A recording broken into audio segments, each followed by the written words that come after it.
On June 12th, the latest Steven Spielberg summer blockbuster is coming out. At 79, we'll see if the man still has it. Disclosure Day is hitting the big screen. It's only one of multiple Alien movies that have come out this year, including Project Hail Mary. So for our blockbuster month, we're going to be doing quite a few Alien movies, starting tonight with the Steven Spielberg classic, Close Encounters of the Third Kind.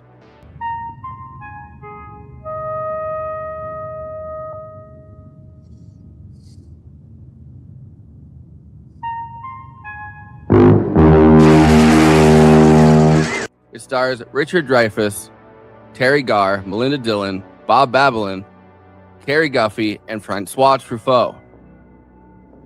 Just 2 years after Jaws absolutely broke all records at the box office, becoming the first ever summer blockbuster on June 20th, 1975, this would be upended by Star Wars in May 1977 to take the summer box office to new heights. In November 1977, Spielberg released Close Encounters of the Third Kind. It became the third highest grossing film of 1977, behind Star Wars and Smokey and the Bandit. Non, ici, vous exposez au gaz toxique? In coming here, you've exposed yourself to toxic gas. Well, I'm alive. Je suis vivant. We're talking. Nous parlons. C'est vrai, Monsieur Neri. Well, this is true, Mr. Neri. Mais si les vents dominants avaient soufflé du sud au lieu du nord, prevailing winds were blowing from the south instead of the north, cette conversation n'aurait même pas lieu. This conversation would not be taking place. George Lucas and Steven Spielberg were extremely close, and George Lucas actually bet Spielberg 2.5% of the total box office for Star Wars that Close Encounters would do better than Star Wars, betting against himself and losing that bet. Spielberg netted $40 million from George Lucas's lack of self-confidence. In Close Encounters of the Third Kind, Richard Dreyfuss plays an electrical worker named Roy Neary, who lives with his wife Ronnie, played by Teri Garr, and his children. He's an absent-minded but caring father and husband. When he's sent out on a Thursday night to handle a power outage, he, along with a bunch of other people in his Indiana area, see UFOs flying overhead, which changes life for all of them.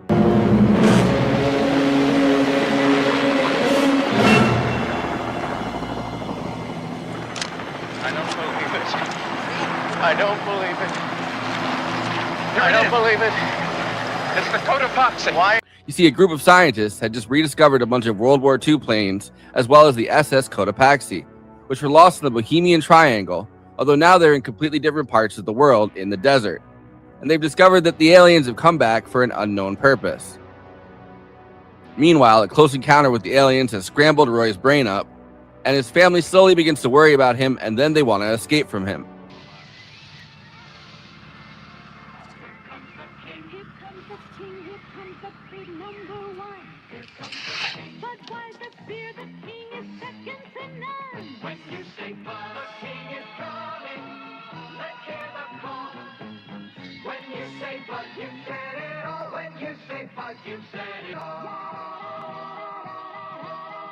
Interestingly, Stanley Kubrick saw Close Encounters of the Third Kind with Spielberg and called it one of his favorite movies. And some of the scenes with Richard Dreyfuss, such as when he's trying to get into the bathroom and his wife has locked herself in, are reminiscent of The Shining, which would come out 3 years later, and Kubrick wanted to cast Carey Guffey, the kid Barry who gets abducted, as Danny Torrance. However, due to the R-rated material in The Shining, Carey's parents turned Kubrick down. Meanwhile, Jack Nicholson was among the actors originally looked at by Spielberg for the Roy part. He originally wanted to cast Steve McQueen, who turned it down. He then talked to James Caan, Al Pacino, Dustin Hoffman, and Gene Hackman, before Richard Dreyfuss convinced Spielberg to cast him for this one too. Because I thought when I read the script that it was the greatest film script I'd ever read, and I wanted to be a part of that project. I really didn't look at it, at least very intelligently, as an actor should. I just wanted to be in on this film. Even shit-talking the other actors and contributing his own ideas to the screenplay. Originally called Watch the Skies and pitched around before Jaws with a screenplay by Paul Schrader. Eventually, Paul Schrader and John Hill had written a screenplay about a police officer who falls into a UFO mystery, and Spielberg rejected that, saying it was too James Bond. So Spielberg rewrote it, being inspired by Pinocchio's When You Wish Upon a Star. J. Allen Hynek, the UFOologist who originally called Alien Visitations Close Encounters, served as a scientific advisor. They shot on old Air Force bases and hangars in Alabama, at Devil's Tower, Wyoming, and in Burbank, and a $2.7 million budget from Columbia ballooned to $19 million because of repeated problems. Douglas Trumbull, who had worked on 2001: A Space Odyssey, came aboard as effects supervisor. There are certain things that I'm sad that I didn't get on the screen. Other things the mothership. The first concept of the mothership was terrible. My first concept of the mothership was completely limiting. It was a black pie-shaped wedge with a little tip on the end. It is all black. All it did was it was a phantom shape that blotted out the stars. All you knew was something darker than the sky was moving out from behind the mountain. And for me, that was going to be very, very terrifying to see something so huge, it just blacked out the sky, no bulkhead, no rivets, no lights, nothing. At the last minute, it would turn on and land. And that was the first concept, and I saw it. They built a wedge for me. I said, I'm leading up to this in the third act of my movie, a black wedge. Ralph McQuarrie and Dennis Murin, who had both just finished working on Star Wars, came to help with effects and even stuck a little R2-D2 as an inside joke on the bottom of the ship. The alien ship was inspired by an oil refinery that Spielberg kept seeing in Indiana. After failing to figure out puppetry, 56 little girls from Mobile were hired to play the aliens. Fresh off Jaws and then Star Wars, John Williams did the score and also created the 5-tone sound that scientists mathematically came up with to communicate with the aliens. Coming up with 300 examples of a 5-tone sound, which Williams would say was more than a fragment, less than a song. Close Encounters of the Third Kind would gross $306 million worldwide on a $20 million budget. Give her 6 quavers, then pause. She sent us 4 quavers, a group of 5 quavers, a group of 4 semi-quavers. Before I introduce the panel, please like this video and subscribe to the Movie Night Extravaganza YouTube channel. Then hit that bell to get notified whenever we're streaming. Super chats are now open. If you have any pressing questions, send us a super chat, which helps me maintain the expenses for the show, which I'm obligated by the rules of the Geneva Convention to stop everything and ask the panel. Another way to help us out is to become a patron and give us money every month. In exchange, you get access to all of our after parties, bonus content, and we'll tell you even more movies we watched recently. Patreon.com/Movie Night Extra. We have a Movie Night Extravaganza Discord. There's an invite link in the episode description, and we have a Letterboxd HQ account. So those are 2 more places to follow along with us. Our show gets simulcast, or if we're not on it at regular time, played later on This Space. This Space is a working class independent media collective, youtube.com/thisspacetv. Subscribing really helps out, or even more, sharing content from This Space and encouraging others to do the same. By working together, we can break through the algorithm. Okay, let me introduce the illustrious panel. Conan Neutron is the co-host and senior producer for Movie Night Extravaganza, host of Protonic Reversal, an independent Film Critics of America film critic, and the frontman for the band Conan Neutron and the Secret Friends. Check out his music at neutronfriends.bandcamp.com. Kristina Oakes is a co-host of Movie Night Extravaganza, a streamer on Twitch, twitch.tv/cosmopolitics, a host at This Space, hosting Kristina's Corner, and is across social media at Cosmopolitics and on Letterboxd at Kristina. Forrest and Kristina have a second show, The Absurdity Space, live on This Space on Wednesdays at 6 Eastern, 3 Pacific. J.G. Michael is the host of Parallax Views, a podcast where politics, history, and culture are examined from perspectives you might not have considered before. I, of course, am your host and an alien taking humanity on the third encounter. You know what that means. Forrest Miller. Stop and be friendly.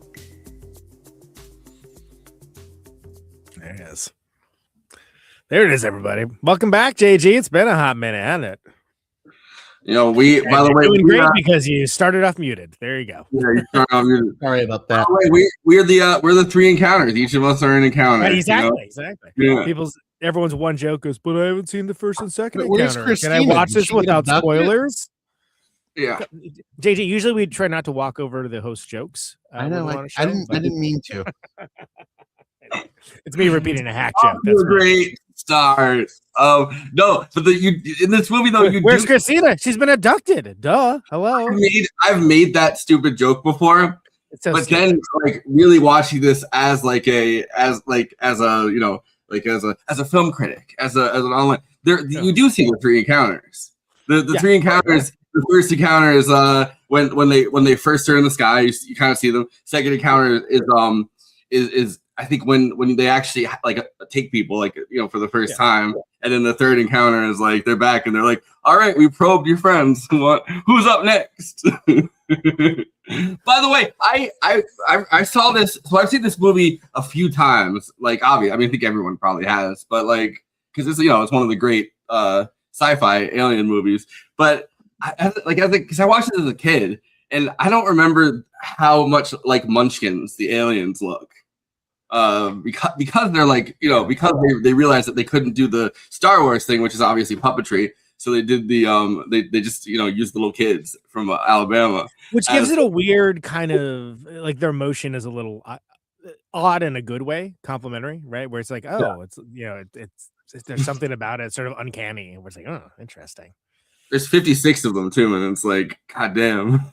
That's a lot of wrangling for little alien costumes. They're already wrangling 4 other kids in this movie. Like Dreyfuss' character has 3 kids, and then there's the kid that just keeps keeps running away because he thinks the aliens are toys.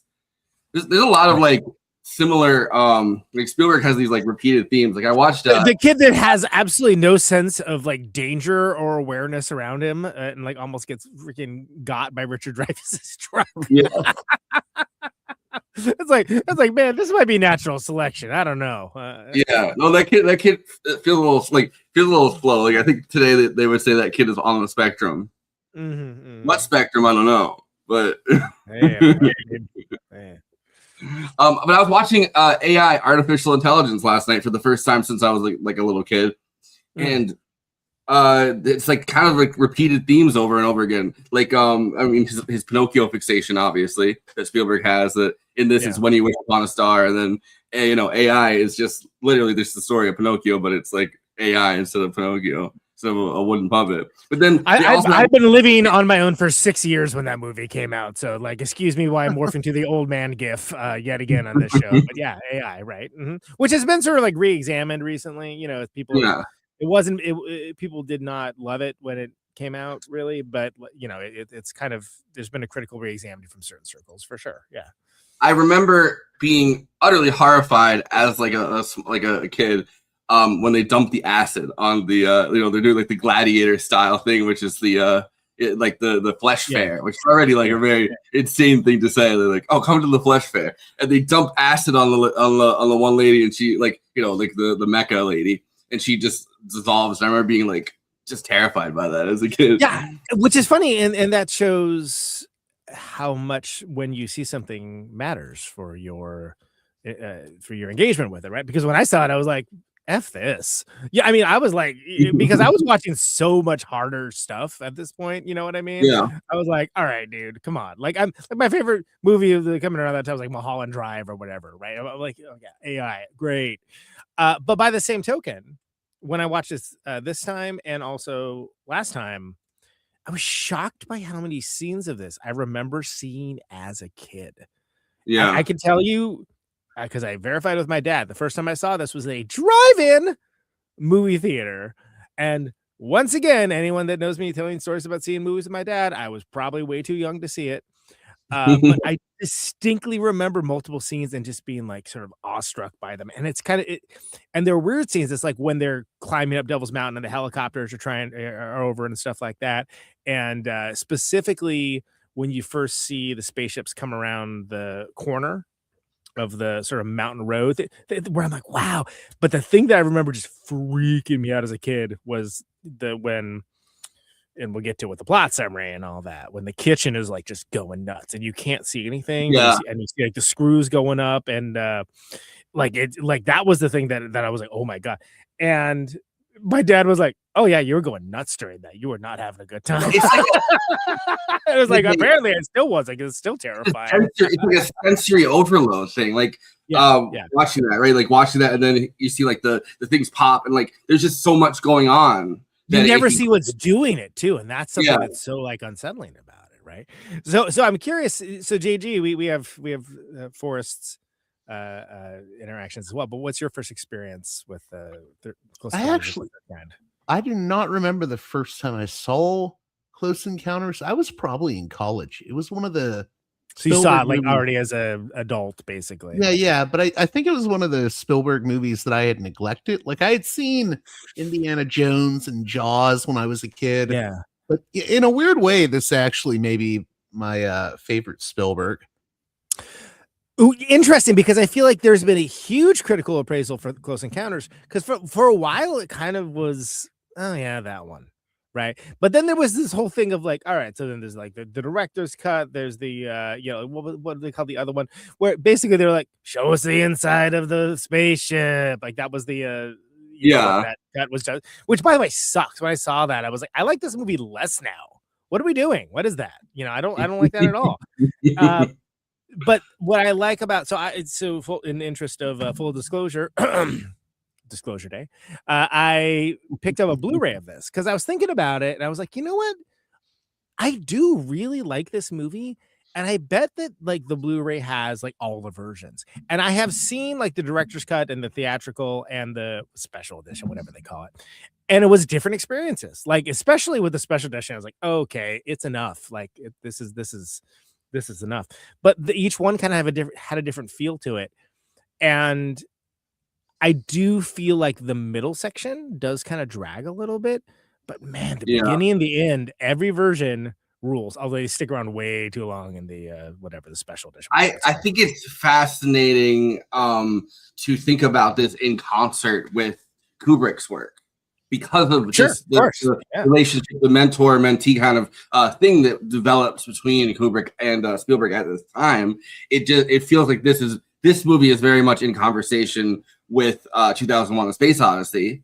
And then, as so much sci-fi is, but just kind of the sprawling nature of it, I think is kind of in conversation with like 2001. Like this is, and I was watching Spielberg talk about the first time he saw 2001 yesterday. I saw this video of it. He was talking about how everybody in the theater was just mad stoned. And he's like, he's sitting there watching. Must have bbeen hanging out with Jerry Casale and the Devo guys. he was like when the ship goes up, and like the boat, everyone's like freaking out, and they're all like, Ah! But so I feel like this movie definitely is in conversation in some ways with 2001, and then The Shining takes so. And I was watching this again, and I actually didn't know that there really were these connections until I like looked into the background, because I was like, wow, the scene where Richard Dreyfuss is in the tub. And he's freaking out in the tub, and then his wife like coaxes him out, and then she goes and locks the bathroom door, and he's in front of the bathroom door, and he's really just trying to lay into her, trying to get into that thing, and the kid's crying. I was like, this is like this the body language in this reminds me so much of The Shining. And then I found out that they watched it, like there was a screening that Spielberg had for Kubrick where he just had him in the room, and he was like, this is Close Encounters of the Third Kind. And Kubrick was like, this is like one of my favorite films I've ever seen. And then 3 years later, he tried to cast the little kid from this as Danny Torrance. As Danny Torrance, that's right. I saw that in the making of thing. Yeah, that's great. Well, that's crazy, right? And then, Nicholson was going to be the Richard Dreyfuss. Spielberg did not want to cast Richard Dreyfuss in this. So he was literally looking for anybody else. And they were like working together at the time because Spielberg had his office. So Richard Dreyfuss would go past the office and start just shit talking all the other actors. He's like, Pacino's not funny. De Niro's a fucking idiot. Like he was just laying into all these guys that he's trying to cast. He was like, I was gonna do anything to get cast. So finally, he's like looking at the script and he's like, I want to be in this. I want to be in this. But Spielberg said that he only saw him as as the scientist in Jaws. Like he couldn't picture him in this role because of that. And so he's like looking through the script or whatever, and then. It's actually Richard Dreyfuss that came up with the idea of having the kid. He's like, you need a kid in this. Like, there needs to be a kid. Which, now knowing what we know about Richard Dreyfuss kind of being a little creep, like he's gonna bring out the kid. But no, but he was like, there needs to be a kid, and the kid needs to get abducted. And then Spielberg's like, holy shit, you've got the part. Like, there's no other. I broke the curse still, I guess. But he's like, you got the part. Like, this is genius. Yeah, I mean. Look, it's a special kind of magic trick, right? And for me, it worked so much more formatively than even like E.T., which was like a much bigger hit and like just as culturally viable and just as immersive culturally. But I mean, there are things like somebody's in the chat was mentioning the Meow Mix commercial. Yeah, here's Stevie. Meow Mix made a Close Encounters commercial where the cat was meowing the melody of the UFOs. Yeah, dude, this was everywhere. And that John Williams, that small, tiny little composition is like one of the most famous music cues of all time. Like easy, right? And if everyone knows what that's from, even if they've never seen the dumb movie, It's so funny though. Like we've talked a lot of crap See, I'm trying to censor myself. We've talked a lot of crap about Hans Zimmer, and then you hear about the process that even for something like this, John Williams went through, and it's like night and day. No pun intended, I guess, for this. But like he came up with 300 different samples of a 5-tone sound, and his thing was that he thinks that a fragment is 4 tones, and then a song starts at 7 tones. So he had to mathematically. He was trying to create something in between the two, so he did the 5 tones, which is so cool because so of course I'm gonna vibe with a movie that has music as a communication tool. I'm a freaking musician, of course I am, right? But it is so telling that it's so intrinsic to the plot in a way that I don't think we've seen in that same way from this, except for Arrival, which Steven Spielberg quite likes, by the way, and one of the only alien movies that he really gives big ups to from recent years. But in that same way of like, no, it's not that they would be, it's not that the aliens would be so physically different. Maybe they might be, but like the way they communicate, you would have to find a common ground. They may not experience the world, the universe, causality in the same way. And so how do you find that common ground? And it's so inventive to be like music, audio tones. Well, and then also and it's so effective. It is so effective. Like I have seen this movie 6 times, probably in various like in the way that time before last that I watched this, I was like, oh, that the French guy, I guess, is a director. I should watch some of his movies. And then next time I watched it, like I was like, oh, Truffaut's my favorite new wave film director.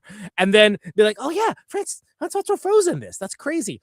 Like in all of these times I watched it, the freaking part where they're playing the prompt and the alien starts talking back, and then the conversation gets like that still is like just astounding and astoundingly effective, like as narratively, like it gives you like makes the hairs in the back of my neck go up. I was like, it's so freaking cool.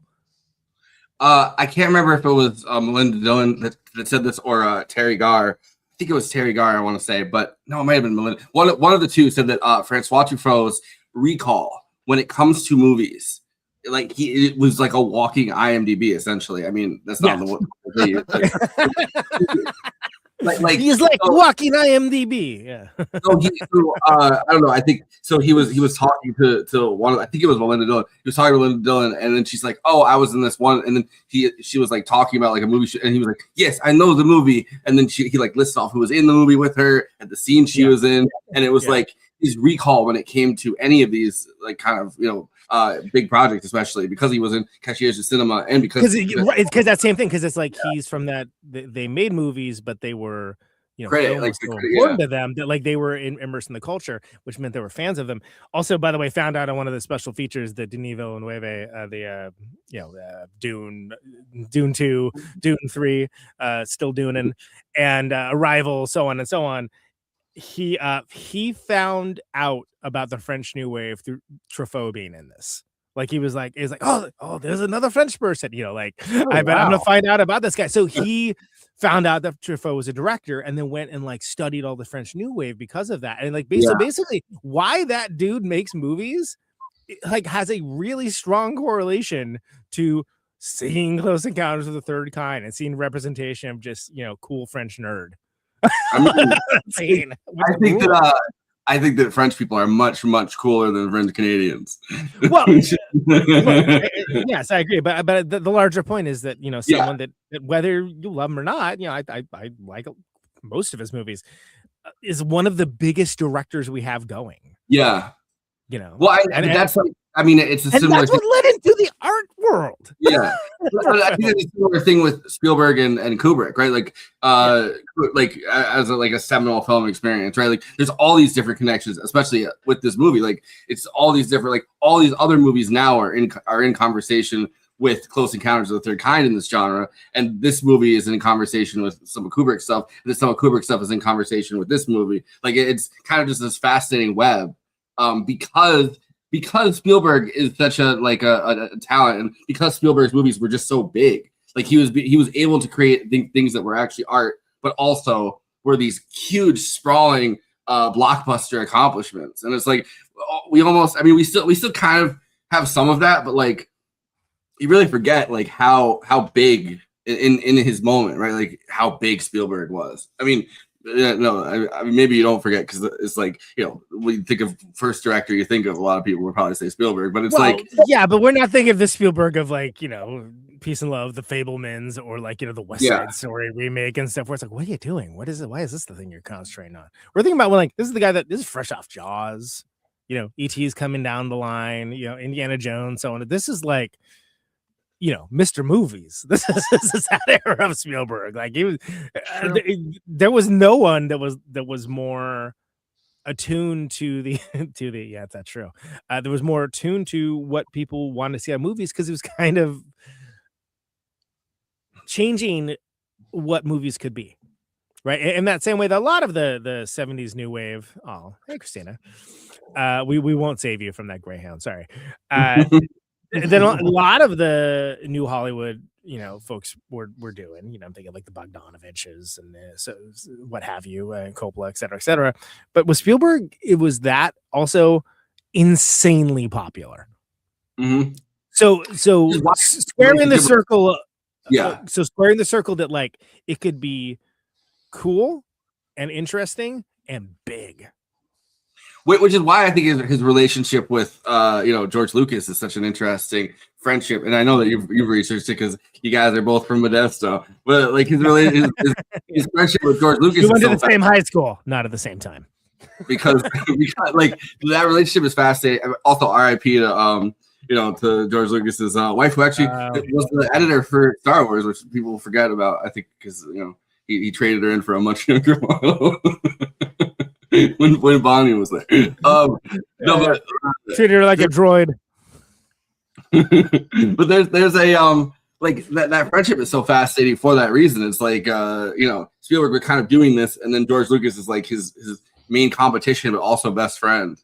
And it's like they're collaborating so much. But I love the story about George Lucas, because obviously like nobody thought Star Wars was going to succeed. They're like, this is basically like a fairy tale that we've created.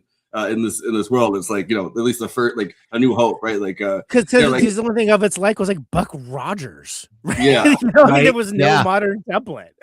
so he ends up because, and I think also because of the massive amount of problems they had on set making, especially the first one, you know, with George Lucas kind of jumping into this new kind of filmmaking process, and like almost dying a bunch of times because of the heart issues and stuff, like I think that he just wasn't like, you know, he just didn't think that Star Wars was going to be what it was. So he bet against himself. And he's like, I'll get like, I bet you 2.5% of the box office for Star Wars, which at the time is like, obviously you're like, you know, this is like a kind of B movie style thing, right? Like the first one. So you're like, oh, you know, that, well, who knows what that is? $40 million is what it was. 2.5% of the box office that he just handed off to Spielberg. He's like, I guess I lost this bet.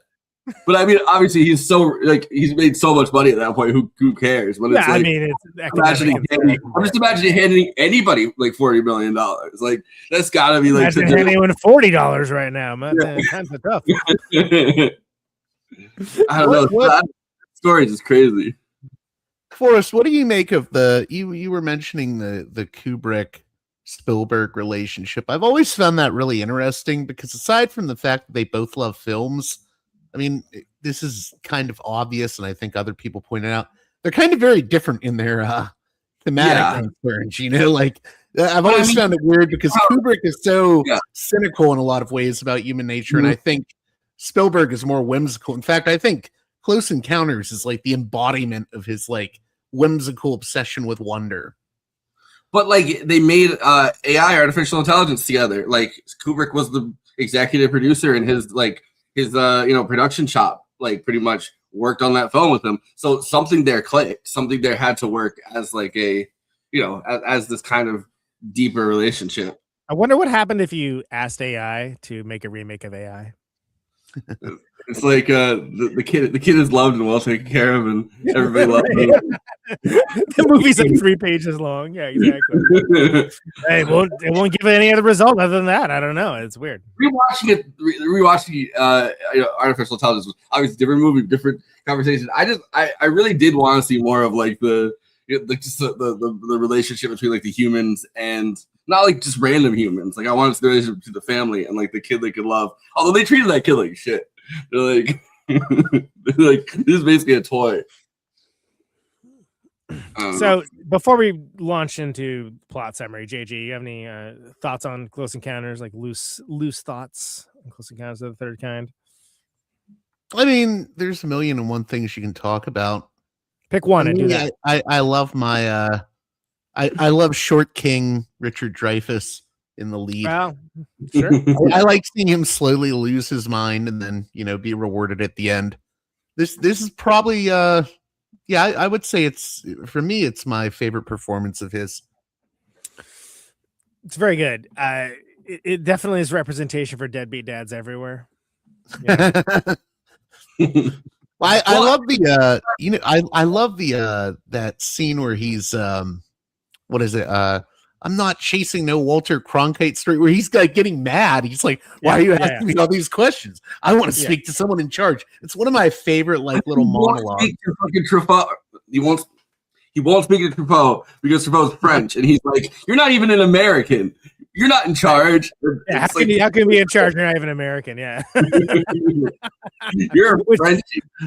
Which just goes to show you this is a completely different era. But anyway, it's funny too because when did this come out? It was 70. I want to say 73, 77, because it's the same year the same year that Star Wars comes out. Jaws is 75, right? So right. Jaws is 75. He was Dreyfuss was in American Graffiti. Speaking of Modesto, 1973. So it's like it's interesting that like if you look at like what are his most popular movies. I mean, he has like kind of a bit part in like The Graduate, so it doesn't really count. But it's like, okay, you got Stand By Me, Jaws, Close Encounters, American Graffiti, and then everything else for popularity. That's what I was going to say is I always like to pair this one up with it's a really obscure 70s movie called Inserts, where Dreyfuss is also the lead. He plays this silent film director that can't transition into the talkies. So he ends up he ends up in his decaying mansion losing his mind in isolation, and he starts making adult film loops. And it's just him being isolated and going crazy. Inserts. And it's weird because I think there's a little bit of that in here where he's like, there's this isolation he has because of the experience. Yeah, which you really see, and like I mean, he looks like a bedraggled crazy person. What are you doing? Which is great. He like dives in too because by the point where he realizes that he's making a mountain out of a molehill. No, he's making the mountain in his living room. By the time he gets that crazy, which I swear Jack Nicholson took some of that frenetic energy for The Shining, like from this performance, because this performance is such a fascinating one. But it's like, and by that point, he's so filthy and he's so covered in dirt and he's so out of his mind and he's manic. And I get the feeling seeing Richard Dreyfuss as like, I mean, now he's definitely like just way over the hill. But like, I get the feeling that there is some kind of manic thing that he can tap into for like multiple of these movies. Like, that he has to have there's some like dark genius to it or something that he's tapping into for like especially this role and Jaws. Like there's just something there that like propels him. Well, speaking of Jaws, what's interesting to me is that so Jaws is 75, right? And then he's in like he's like some TV movie or some bit part or some other thing, but he doesn't have like another leading role really that I'm aware of until this. And it's also like, dude, he was Hooper in Jaws, like one of the biggest movies in the freaking world. Yeah. And but that also almost made it so he couldn't be in this. Like, right. So what I was gonna say is like, it's a very different kind of role here. Like, and this is something where it's like, if you really stop and think about what the Roy Neary character is up to, it's like, we think about like oh my God, he finds it, he was right. Oh my God, he gets to go in the ship. It's like, but like this dude kind of just like left his family like high and dry, and he built a pretty sweet mashed potato sculpture. And like, is this the movie that maybe want to see Devil's Tower? Hell yeah, it is. You better believe it. Yeah. But it's for an actor, it's a great role because it's like, yeah, but he's kind of like not the best dude in some ways, but we're sort of asked to forget about that because it's like he they hooks up with the not Goldie Hawn and like they start running around like trying to get to the alien area, and it's great. It moves along. It's a great adventure, but it's like, do you really, if you like actively have like children, you're like running off into space. It's like, that's an interesting moral quandary. But he's clearly is moved by it at the end, not to like jump super ahead. So it's an interesting role, but it's such a different role than like something like Cooper, where it's like, oh, no, that's like, now again, in that case, like you also have, Roy Scheider, Robert Shaw and whatnot, but like, it's an interesting next big role for him is what I'm saying. Yeah. And I was just going to say, the reason I mentioned inserts was he's very good at portraying very isolated people. Like that's a hard role to pull off. This is a hard role to pull off. I could see in lesser hands it not working as well. I don't know if you guys would agree. Spielberg said that both in this, I mean, obviously until until Fabelmans, meet the Fabelmans. Just kidding. Until the Fabelmans, there was he always puts himself on the screen, but not in an overt way until then. And he said that there was something about Richard Dreyfuss, both in Jaws and in this movie, where he felt like he was almost channeling himself somehow into like. In the I Love Boosters way, using a Richard Dreyfuss as an avatar to change the world's perception. No, but he felt like he was channeling. There was some everyman quality that I guess Spielberg saw in himself. Like, yeah, I don't know if he's not a very good example of an everyman, to be honest. Well, he isn't, but in this role he is, because we just look at like the situation where Spielberg seems to see himself as an everyman, and it's like, dude, you're like one of the most famous films that like. Most people do not have an ounce of like creative genius. So whatever sauce you got going on. Yeah, but it's like the scene where like Teri Garr like takes the kids and is just like, I've had enough, and gets out of there. Which, by the way, we should get the plot summary. That's great stuff because you get to see like the neighbors' reactions, and he's just, which is something that like, how do you even conduct yourself in that situation? Well, he still manages to be weird as hell about it. Goes in through the window. It's a whole situation, but it's good stuff. Like it's compelling. It's compelling movie watching. It's just like also like, oh man, awkward. Like, what do you say in this situation though? Like nothing. But it is every man up until the point it isn't, and that's kind of walking that balance beam of why we're able to get behind this guy who's compelled to do this extraordinary, illogical thing, really. Yeah, well, and it's fascinating. By obsession. I didn't mean to interrupt you. I'm sorry. No, so it's fascinating. Right after talking about Over the Edge too, and it's like that kind of compelling vision of like, or not compelling, but like that kind of strange vision of like suburbia, kind of driving a person insane too, because he's going against this like the convention of everyone comes outside and they're just gawking at him, and then he lets the ducks out because he just grabs onto the. He's chasing her ducks, which is, I mean, I guess that's not like as suburban as like some of the stuff in there, but like everyone just like whatever, like which is such. I feel like it's such a 70s thing. Everyone's business. Yeah, like there's no like it's just it reminded me of like I just don't newsflash, I don't care for suburbia and suburban inflected lifestyle, right? And they see it depicted in this way as like, oh, I apparently like was seeing that pretty early on. I think of like this and like The Burbs, where it's just like, oh, that looks terrible, right? I always mind your own business, man. and you can't really do it anymore because we don't have like the same culture of like smoking. But I love in like 70s movies where somebody will be like watering their lawn, like pretty much, but they're actually just kind of like trying to see the person going crazy or whatever. They got the cigarette in their mouth and like cigarette drops out of their mouth while they're mowing. Like they're like there's always just that one stupid neighbor in all these movies that's like exactly. But yeah, I got a synopsis up. Oh wait, I said Bohemian Triangle, and I was so like I was kind of sleepy when I was writing the intro. I just got Bohemian Grove plus Bermuda Triangle. Yeah, Bohemian Triangle, sure, why not? Yeah, Bohemian Grove. It's disappeared it's disappeared into the Bohemian Triangle. In the Sonoran Desert, I'm snoring right now. French scientist, that was my one. Claude Lacombe, Francois Truffaut, a French government scientist in charge of UFO-related activities in the United States, and his American interpreter, mapmaker David Laughlin, played by Babalan. Balaban. Along with other government scientific researchers, discovered Flight 19, a squadron of Grumman TVM Avengers that went missing more than 30 years earlier. The planes are intact and operational, but there's no sign of the pilots. An old man Stop real quick. By the way, this is set up so well because you see it's like a sandstorm. You know, they come to like, what's going on? Like, what are these guys? What are they trying to do? Where are they at? And it's you don't just see like planes. Hey, here are the planes, and you know it's crazy. Those are old planes. Like you don't see any of that, and the wait for the reveal of it is just one of the many reasons why like the great filmmaking on display here is so because this is like we're talking about like 2 minutes in, you know. So anyway, go and ahead, Flight 19, by the way, real World War II flight. They all or World War II era flight. It's a huge squadron from the look of it, but that and the ship that goes that they find in the desert are both real.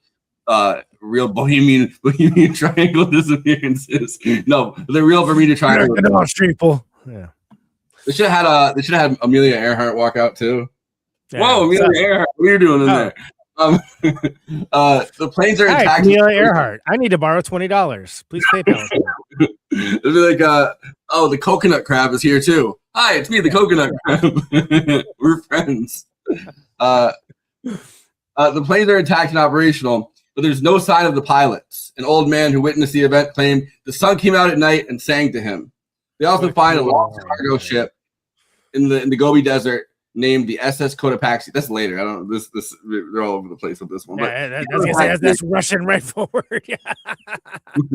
The Cotopaxi though is like a very. They also found a ship in the middle of the desert. No big deal. Moving on. What? What kind of ship? The Cotopaxi is like I looked up pictures of it. It looks a lot like they made a near perfect kind of replica of it, as they did with the planes. I wonder, like, I mean, I don't know. At the time, would people have known these things as like, well, famous right? So there was a culture of people that were curious about UFOs and things along those lines, but it wasn't like how it is today, where they're like mainstream television shows and like it wasn't reported on in traditional media press in the same way. It wasn't treated with the same level. It was considered, like just even to bring it up means like, that's fringe stuff. That's like completely on the fringe. Which is fascinating because the guy that coined the I keep wanting to call him Hayek, but he's not Frederick Hayek. The guy that he actually uses as a scientific advisor that coined the term close encounters of the third kind, or like the name for this movie with Spielberg. He was part of the CIA's Operation Blue Book. Like he was one of the people looking into the UFO research thing. So he was a government official at one point, and then he leaves the CIA and the end Blue Book, and then he kind of becomes like a fringe UFOologist or whatever. But until that point, he was like a government official. And what is the JJ? Do you know what the what was the book that the big one that came out like in the 70s that was what was that? Not the Hynek book, but there was some other book that came in around this time, like the Interrupted Journey or something along. Does this ring a bell? Are you familiar with this? No, I was gonna say I think Jacques Vallée was also an advisor on the film though. He wrote Passport to Begonia, right? Yeah.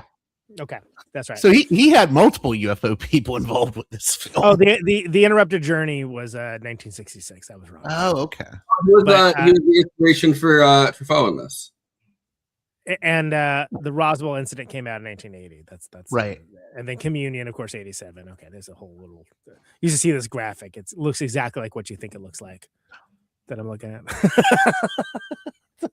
It's got grays in like every corner, and it's like there's space and like lines are connected. These are like the foundational UFO books. Yeah. Well, for a long time they were like they didn't want people really to talk about it that much. So like, I think it is because they have the whole thing where it's like probably a lot of those sightings were basically that they were testing new aircraft in the desert, and like they purposely like whispered to certain people in those communities to be like, I think those are aliens. I think those are aliens. So the people would come out and go, I think these are aliens, and then like a big conspiracy at least about Roswell and all that stuff is that they're actually just testing military technology, but they didn't want people to know what the military technology was at the time.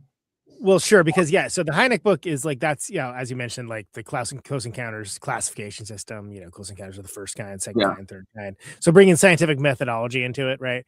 But then, the passport to Magonia was like introduced to the psychosocial stuff, right? So basically, like that they're complex. Perhaps it's not physical, perhaps it's metaphysical, tied to folklore, et cetera, et cetera. Which this movie does a good job of, kind of touching on, especially with the the sun came out at night and like saying to him like that thing, the whole thing, with the Indian dudes like chanting the phrase, so on and so on. And but it's the interrupted journey that established the abduction template, basically.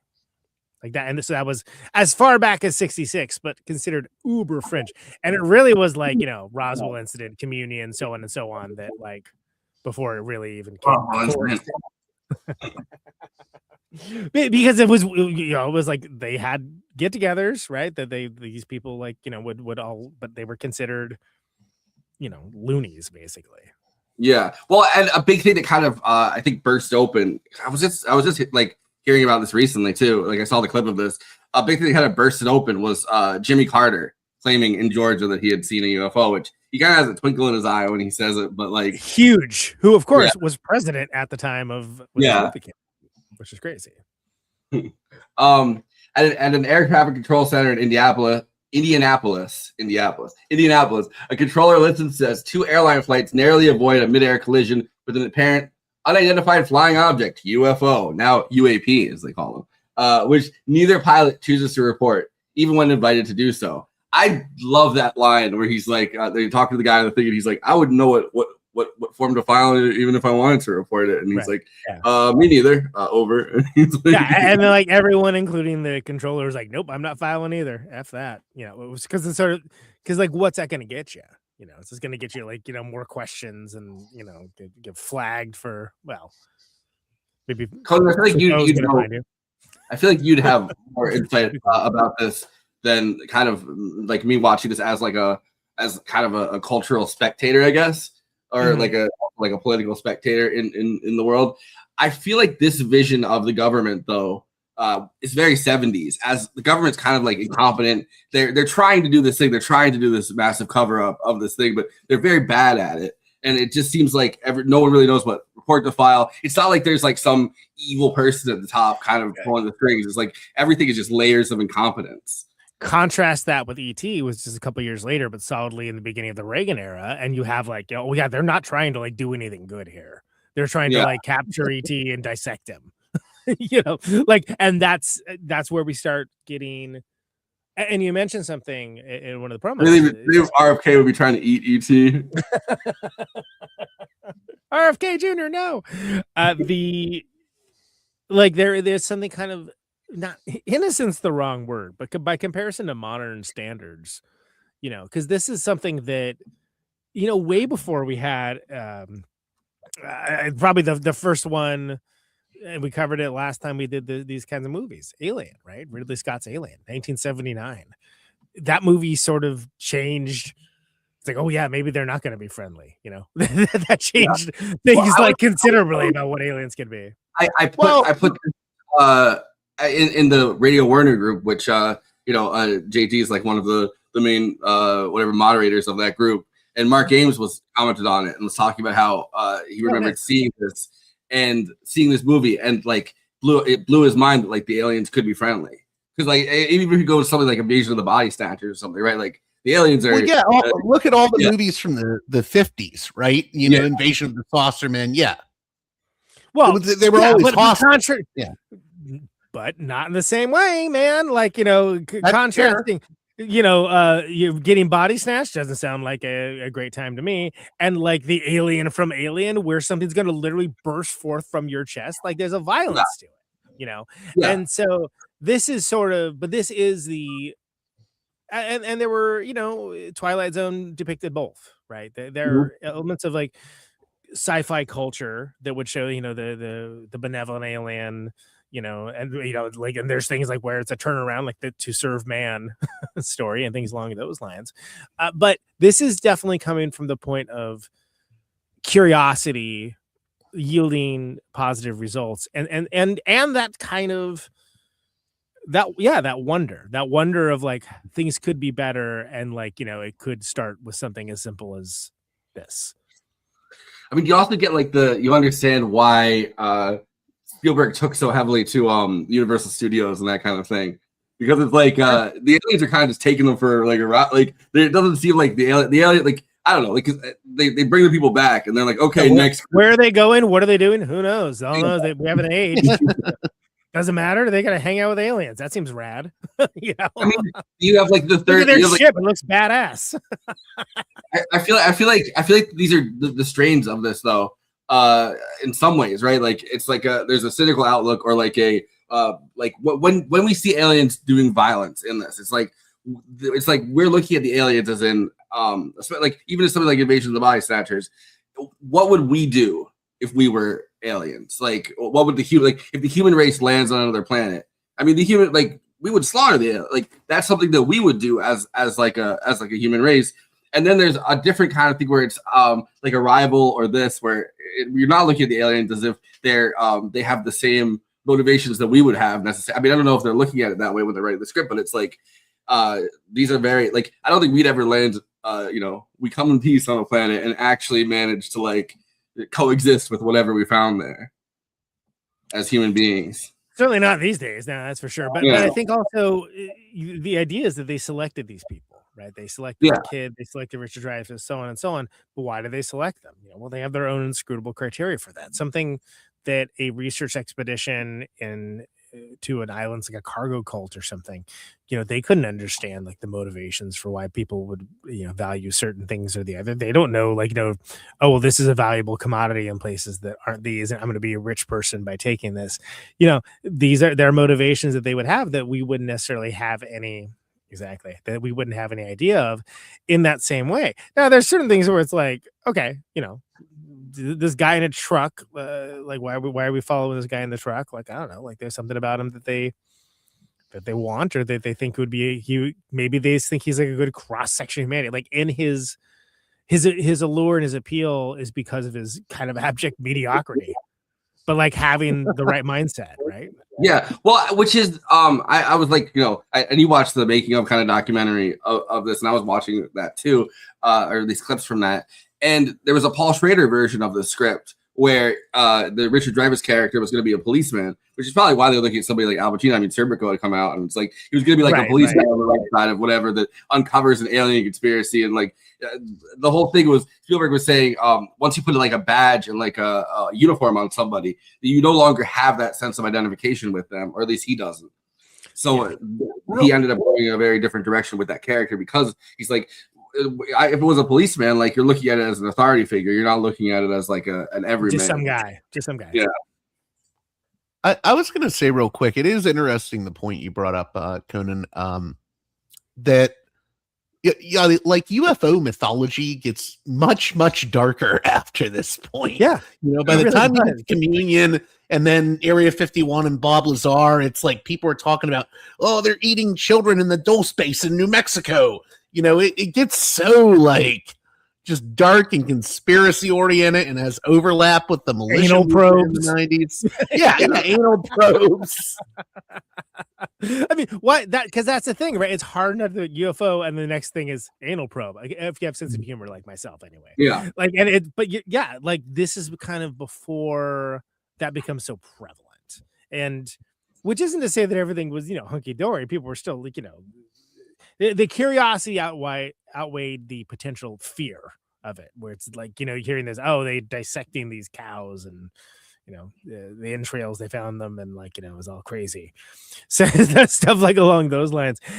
And I think a lot of that has to do with the political climate as well. I think a lot of that happened, especially like, Reagan into Bush Senior, so on and so on. And that's where you get like the impassive government, like they're lying to you people, like that kind of which I guess that never turned into anything, so don't worry about that. But this is also like the time of Vietnam syndrome, right? Where it's like it's just humiliation after humiliation for being an American, pretty much. I mean, if you're like somebody that's like a patriotic American or whatever, it's just there's this climate of like we can't do anything right. Like our military technology is way too heavy and like ineffective, and everywhere we go, we're trying to fight like guerrillas that are way faster than we are. We're like this giant overbloated bureaucracy, and we can't really do anything right. And you kind of get that feeling of the government in this movie, where it's like it feels like the government, even when they try, they're like, oh well, just throw some knock the animals out with gas, and then throw them on the street, and people will be like, oh no, gas, and then it's like, well, no, if they really want to go there, they're just going to keep going. And he's like, oh, no worry, we can put more sleepy gas. It's like and to show what a different time it is now, where like now, we live in like the don't look up world of like, it would have no effect of any kind to do something like that now. In fact, people would just assume, oh, well, clearly they're covering, this and this up, so let's just go in immediately. Like, well, because the alien like sightings here is, instead of like fear. I mean, there's fear when like the government helicopters come down. When it's the aliens, it's like Woodstock almost. There's people drinking fucking beer. They're partying. Like that's how you know it's the 70s, because Reagan put an end to that. One guy sitting out there with that giant sign that's like that I have right there, that's like stop and be friendly. It's like Well, and that just shows what a different culture it was at the time too, because there still was those last vestiges of like, the hippie mindset and kind of crossing over that started to turn into the survivalist kind of for that, which whatever that went a couple ways, but this is like the last time it was sort of like more on the innocent side. Well, you even see it with the stop and be friendly guy. I mean, he's like, he looks like he's a cross between old hippie and redneck. Yeah, and it's like that can curdle real quick. In Marshall, Indiana, 3-year-old Barry Geiler, Carey Guffey, is awakened in the night when his toys start operating on their own.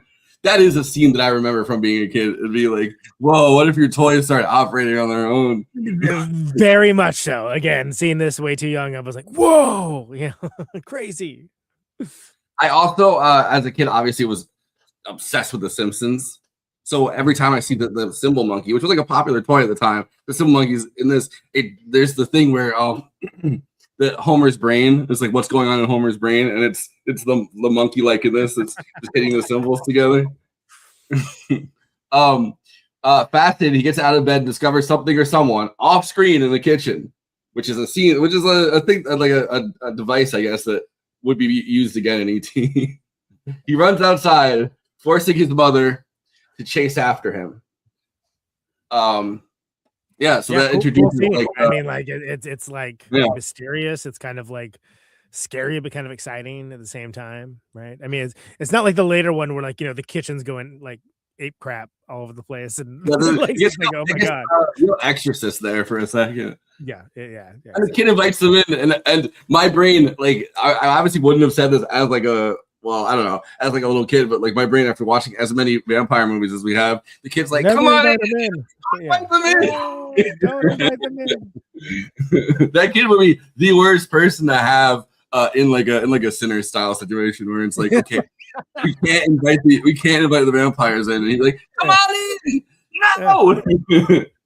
No. Investigating one of a series of large scale power outages, Indiana electrical lineman, I couldn't remember what the name of his title was, Roy Neary, experiences a close encounter with a UFO when it flies over his truck and lightly burns the side of his face with his bright light. Pause for a second. So this is such a great scene. And I remember even impressed with this when I saw it as a kid, where you see like, he's got the map. He's like looking to where he needs to go. And you see that guy behind him. And then, like, F you, buddy. I need to get to, you're in the middle of the road. And like the guy goes around him, and you see, until you got the expectation of the lights behind him being another car. And then you see them go up. Yeah. And it's like, Oh wow! On the road. I feel like that's been copied now by so many. So many movies have copied. It's a stupid movie, but the Santa Claus where they have him actually on the highway, right in the sled. Yeah. This is the only time Close Encounters of the Third Kind and the Santa Claus we referenced in the same thing. Oh, but he gets roasted, no pun intended, so quickly by that little kid that just goes, he looks like a 50-50 bar because his face is colors. He's getting lit up, man. Yeah. Poor guy. And then she like tries to be like, I got you this tanner, and is great. Turns me yellow though. UFO joining a group of 3 other UFOs. We gotta have friends. Is pursued by Neri and 3 police cars. Yeah, he starts chasing the UFO, but the spacecraft fly into the night sky. Roy becomes fascinated by UFOs, much to the dismay of his wife, Ronnie, Teri Garr. So there's a story about. Before that, can we just talk about that kid's like complete lack of awareness of running in the middle of a blind turn on a highway? Like, Jesus H. Christ, kid, what are we doing here? Like, what is this? But then the reveal and the fact that it is a turn. That it's a turn in that way that we see the group of the alien enthusiasts all kind of camped out. I'm like, what? Why are they all there? And then we get the Roy almost kills the kid, and then he sticks around, and then you see them followed by the cops. They're in hot pursuit, which is amazing.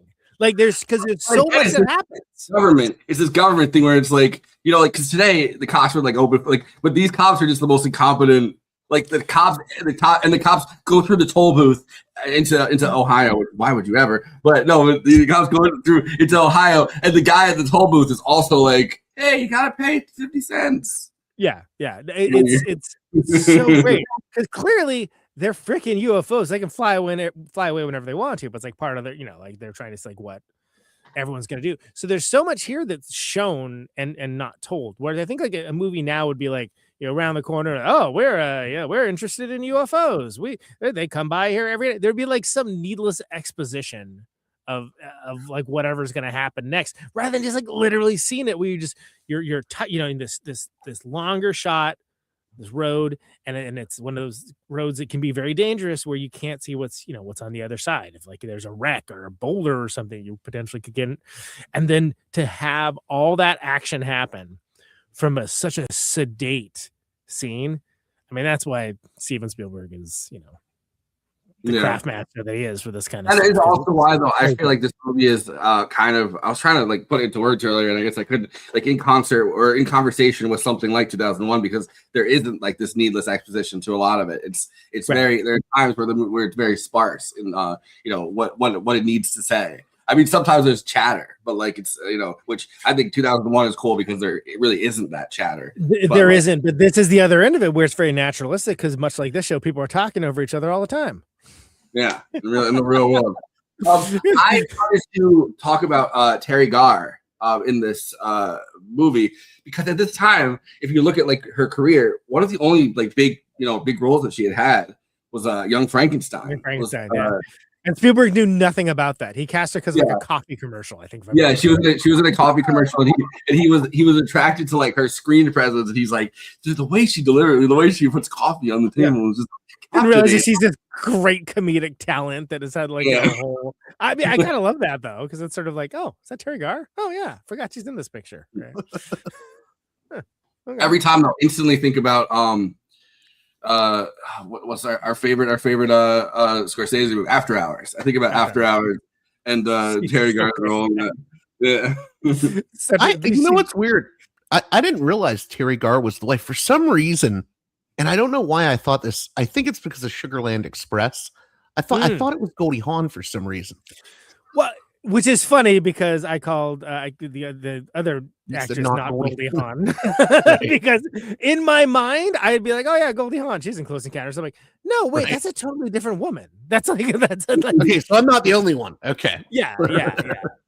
And it's crazy because it's like she's been like a bunch of other things as well, and I've seen her in, but like for whatever reason, there's just something that's like about that era that it's easy to sort of like, oh well, that's that's her. Oh nope, no, it isn't. No, it isn't.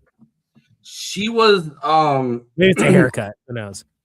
At the time, she was in a different. I'm trying to remember the name of the movie. Melinda Dillon is the name of the actress, by the way. She's by the way, she's also in the Captain America, the 1990 Captain America movie by Albert Pune.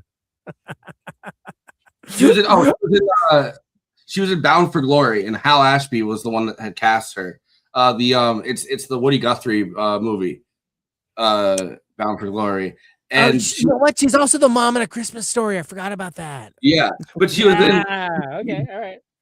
But she was in the biopic, the early biopic of Woody Guthrie, and Hal Ashby actually contacted, because they were like close friends.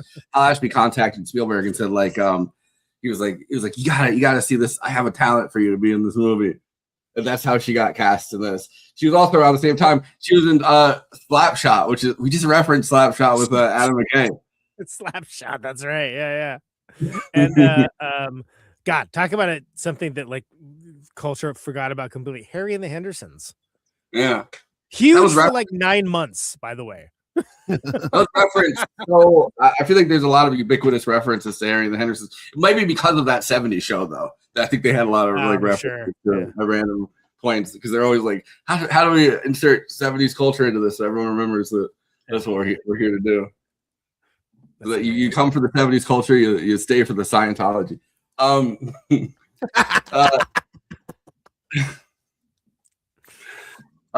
He also becomes increasingly obsessed with subliminal mental images of a mountain-like shape and begins to make models of it. Dillon also becomes obsessed with sketching a unique looking mountain. What if she's pretty good too, by the way. Those mountain sketches are like, I'd buy that. That looks rad.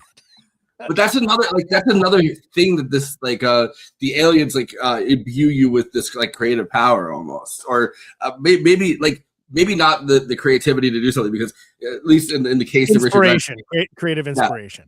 Yeah. So basically, figure out how to make this. Mashed potatoes is the worst one, but well, yeah, but also in a way that does a pretty good job of showing somebody working on their craft. What is in his mind does not match what his ability to create in the physical world is for a while. But he gets better. He like sort of fails at it, gets a little better, fails at it, gets a little better, which is very interesting because it's depicted. They did have a sitcom, and I did see it, by the way. Yeah. Less said about that, the better. Less said about that, better. Yeah, I mean, by the way, the titular Harry, a Bigfoot. For people that for some reason have no frame of reference, it's not a great. It was just a sitcom. It was like when in the era was like Alf and stuff, where they had like, it's like a regular sitcom, but there's something crazy. It's like, oh, well, we got a Sasquatch. Trying to bring something like that back, like a real point, by the way. Yeah.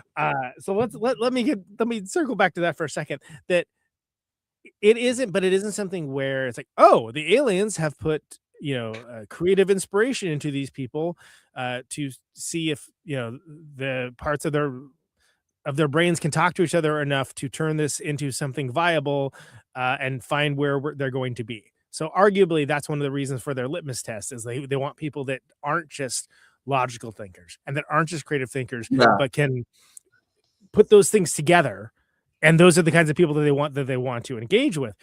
By the way, this is not anything I ever paid any attention to as a kid at all. I was like, mashed potatoes. I'm gonna make that too on my mashed potatoes. That looks awesome. Yeah. Or like thinking like my mom would be so pissed if I tried to make a mountain out of my mashed potatoes now. But would you be like, oh, that looks so rad. I want to do that. No, but again, in a lesser movie, there would be exposition of some kind that like says that. Here it's allowed for you to figure out or not. It doesn't matter if you do or not. But when you're thinking about, well, why were they picked and why were they compelled to like draw these things? It's like, well, because Devil's Tower is such a unique physiological mass and nothing like it exists, that it's like, well, I mean, you don't have to have like a globe the size of a truck that you roll down the hallway to be able to fight it. Be like, that's freaking Devil's Tower. That's that thing. That's like that crazy looking like mountain thing that it's not even. I don't know why this line stuck in my head so much, but it's always stuck in my head that the guy goes, wait, that's $2,500 when they're rolling. Yeah. I love that scene as a kid, and I wanted a globe that was that big, and I never got it. But I was like, is that how much globes cost? Like, no, that's why it stuck out to me. if they got that globe for that much, they got a deal, because I feel like that would be a lot more now. But Yeah, like but the idea it's 70s money though, right? Like it's true. But I love the idea of a globe so big you could roll it down the hallway. I was like, that's badass.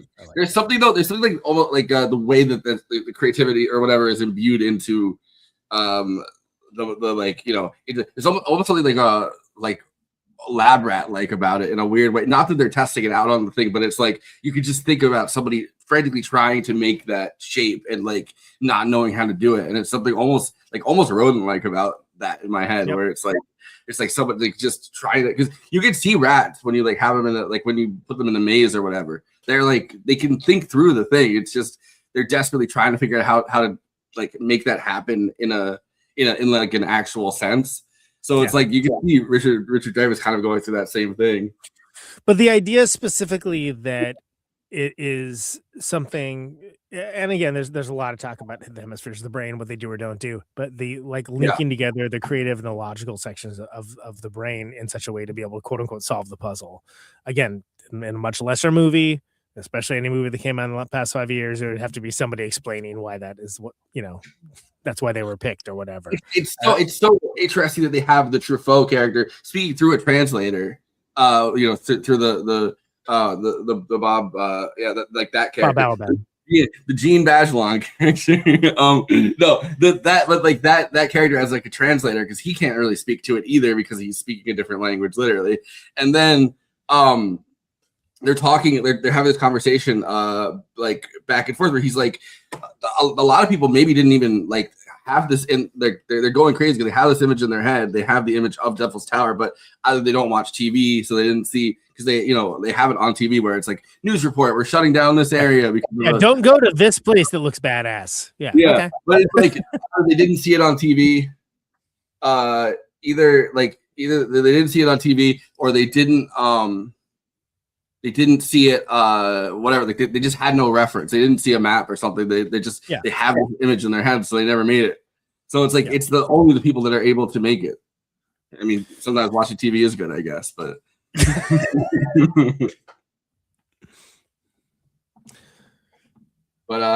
so Jillian also becomes obsessed with sketching a unique looking mountain soon after she's terrorized in her home by a UFO which descends from the clouds. The presence of the UFO energy field makes every appliance in Jillian's house malfunction, and Barry is abducted by unseeing beings. Another thing that was kind of terrifying as like a kid, where he's getting pulled through the cat or the doggy door.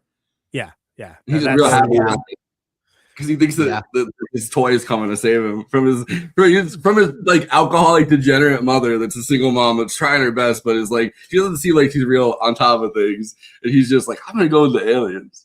Yeah, she certainly hasn't time to look both ways before you run in the middle of the highway. I mean, what are we doing here? What is that? Deeply affecting scene. You have, you know, everything just going nuts. Like you have like it's scary. It's like probably one of the scariest scenes in the whole thing. And I can only imagine, you know, for parents, that's gonna be the scariest thing in the world. You know, your kid gets taken. There's nothing you can do about it. You know, that's works on a lot of levels, and especially considering how many like parental analogies there are in a lot of Spielberg stuff. Which is what happened when you get cucked by Seth Rogen. But oh, you're dead. Oh no, no. You can see he's still working through this trauma as like an adult man. He's like, oh, maybe my dad went for cigarettes in the alien ship and he never. Yeah, exactly. You watch Fablemans, and it's like, no, his dad actually, he just realized his dad was kind of lame. Like his dad wasn't even like his dad wasn't even like. Here's the dad in question, by the way. Getting his dad. His dad didn't even do anything like real. I mean, his dad kind of was just actually kind of like the Richard Dreyfuss character in that he was just kind of like out of it in the beginning of this movie. Yeah. Like it's almost like the aliens and being bad, like that brings him back. He's just I don't know. He's just like seems like a miserable kind of person in the beginning. Devastatingly effective scene, though. Very, very scary, and incredible sky special effects that are happening there as well. So many like great, you know, the sky doesn't normally do. We didn't talk about Richard Dreyfuss in this movie continually threatening to kill the kids. Oh, absolutely, yeah. Which is very 70s too. You're gonna go see Pinocchio. I'm gonna fucking kill you. And she's like, Roy, you can't say that to the kids. He's like, I tell that one too. Yeah, exactly. He's like, they know I'm kidding. They want to go see Goofy. They want to go do Goofy golf, and like he's like, we're not doing Goofy golf. All right. No, he's like a totally a non-biased thing. All right, Pinocchio. Who's in? No one's Goofy golf. Goofy. Yeah, the kids are like, He's like, I hate my kids. I want to go into an alien ship. Lacombe and Laughlin, along with a group of United Nations experts, continue to investigate increasing UFO activity and strange related occurrences. Witnesses in Dharamsala, India, report that the UFOs make distinctive sounds, a 5-tone musical phrase in a major scale. Scientists I wanted to talk about it because the launch of having this giant and at the time I think a lot of people in America were starting to really get attracted to Hinduism and all of these different versions of it and gurus, but there's just all the this huge huddled mass of people that are like they're all chanting it. Yeah, it's really effective. That's how we get the inspiration. It's like where did you hit? And then they all point up, and it's like, of course, so good. Different cultures would badass scene. Where did this come from? And they just all 1,000 of them, whatever, just point straight up, and it's like, it's like they're in Dharamsala. They're not in they're not like Mumbai or somewhere like that where it's like a packed urban environment. Right? They're in their own version of the desert. And because of that, it's like that, they're all kind of together in this mass communion of people. And it's like, of course, different cultures would react to this thing differently. Like we kind of as a hyper consumerist kind of capitalist kind of culture where it's where everyone's watching TV all the time. There's these strict rigid kind of this is what I do, this is what you do, this is these roles or whatever. Of course those people are kind of going nuts because of this in suburbia, but then there's these large mass of people that just accept it. It's like, that's the sound, these might be the gods. Yeah. So scientists broadcast the phrase to outer space, but are mystified by the response. A seemingly meaningless series of numbers, 104, 44, 30, 40, 36, 10, repeated over and over until Laughlin, with his background in cartography, remember, he's not a translator, he's a cartographer. Yeah, it's Chekhov's map. Recognize it as a set of geographical coordinates, which points to Devil's Tower near Moorcraft, Wyoming. Lacombe and the U.S. military converge on Wyoming. The United States Army evacuates the area, planting false reports in the media that a train wreck has spilled a toxic nerve gas, all the while preparing a secret landing zone for the UFOs and their occupants. I hate this so much that I kept thinking about this. I kept thinking about East Palestine or whatever, the town is not pronounced the train wreck that happened in Pennsylvania, East Palestine or whatever. Right, yeah.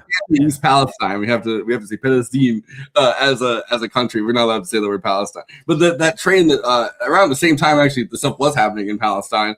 The train that knocked all that toxic whatever, and then Pete Buttigieg had to go try to figure it out. And I still don't remember what happened with that. But the train got knocked over, and it just reminded me of that because everyone's going on the train. And it's like, oh no, we've spilled all these toxic materials, and then they already have the thing where they're like, oh, it's on the news. The news is just giving you so much information in this movie. Yeah. It's it's already controversial that the government claims that they're moving all of these toxic chemicals from point A to point B using government trains or whatever. It's there it is again. People are really going to protest about this one or whatever. You'll be mad about it. Yeah, all that stuff is pretty interesting. It all happens very quickly, with the aid of the military. So I think that's interesting. And then they're like Devil's Tower, Wyoming, and then he's like, "Whoa!" He does the Leo pointing thing. He's like, "That's the place." Meanwhile, Roy erratically begins throwing plants, dirt, and other garbage through the window into the kitchen, causing upset Ronnie to leave him. horrifying for a number of levels, not the least of which is the neighbor's reaction, which is like, oh, what's going on over there? What are they up to? The kids immediately he's like, kids help me, and they immediately like, oh cool, we'll throw something into the house too. Yeah, you got it. We're done. I'm in. Say less. I'm oh, you got a point for this? Who cares? Causing an upset Roy to leave him, taking their 3 children with her. When a despairing Roy inadvertently sees a television news program about the train wreck near Devil's Tower, great shot composition, TV in the foreground with Devil's Tower, faux Devil's Tower made of garbage and junk in the background. Really, really cool. We, as an audience, see it while he's talking on the phone, and he does not see it. And the whole time, like, is he going to see this? Yeah. This is crazy. Which, obviously, if you know the movie, then you know he is. We saw a Budweiser ad. You saw that. We see a classic Budweiser ad. Yeah, so the Clydesdales that I loved when I was a kid.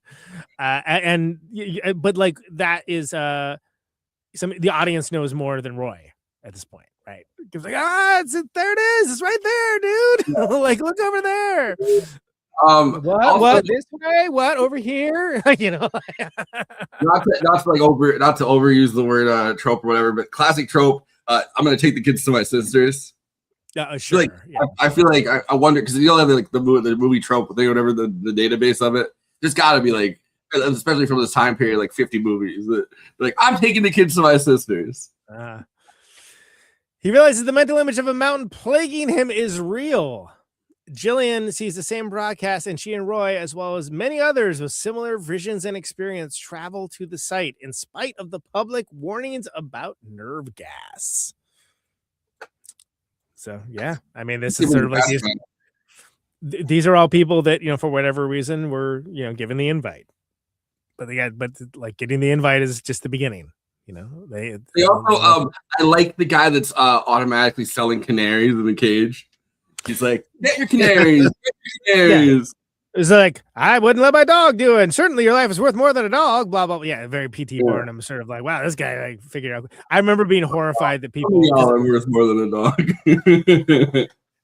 I remember being horrified when I asked my dad, like, why are there birds? He's like, oh, because if the bird dies, then, you know, there's nerve gas. And I was like, oh, they would use a bird for that? That's terrible. You know, like I was like so like hung up on that. I was used to see it in like a situation where it's a mine. Like I wasn't used to having like a situation where you see the bird like in a car, right? Or you see a bird, you see like the canary in a cage. Like I feel like it's almost jarring outside of the space of like a mine.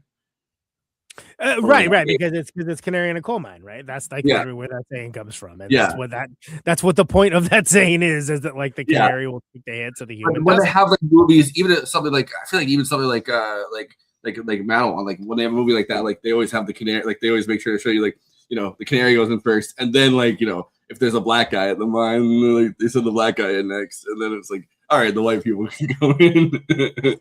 That's the pecking order, so to speak. Yeah. Or train dreams. Yeah, it was train dreams. They said the Chinese guy in there. Oh yeah, absolutely. Most of the civilians who are drawn to the site are apprehended by the army, like almost immediately. Almost all of them, except for that one other dude that like gets as far as up to like the trail of Devil's Tower, like it's like almost like a like a scavenger hunt in a weird way. Yeah. All the civilians are interviewed by Lacombe and David. They conclude that it has to mean something that each one of civilians had the same vision of Devil's Tower and compelled to be there even at the pain of death itself.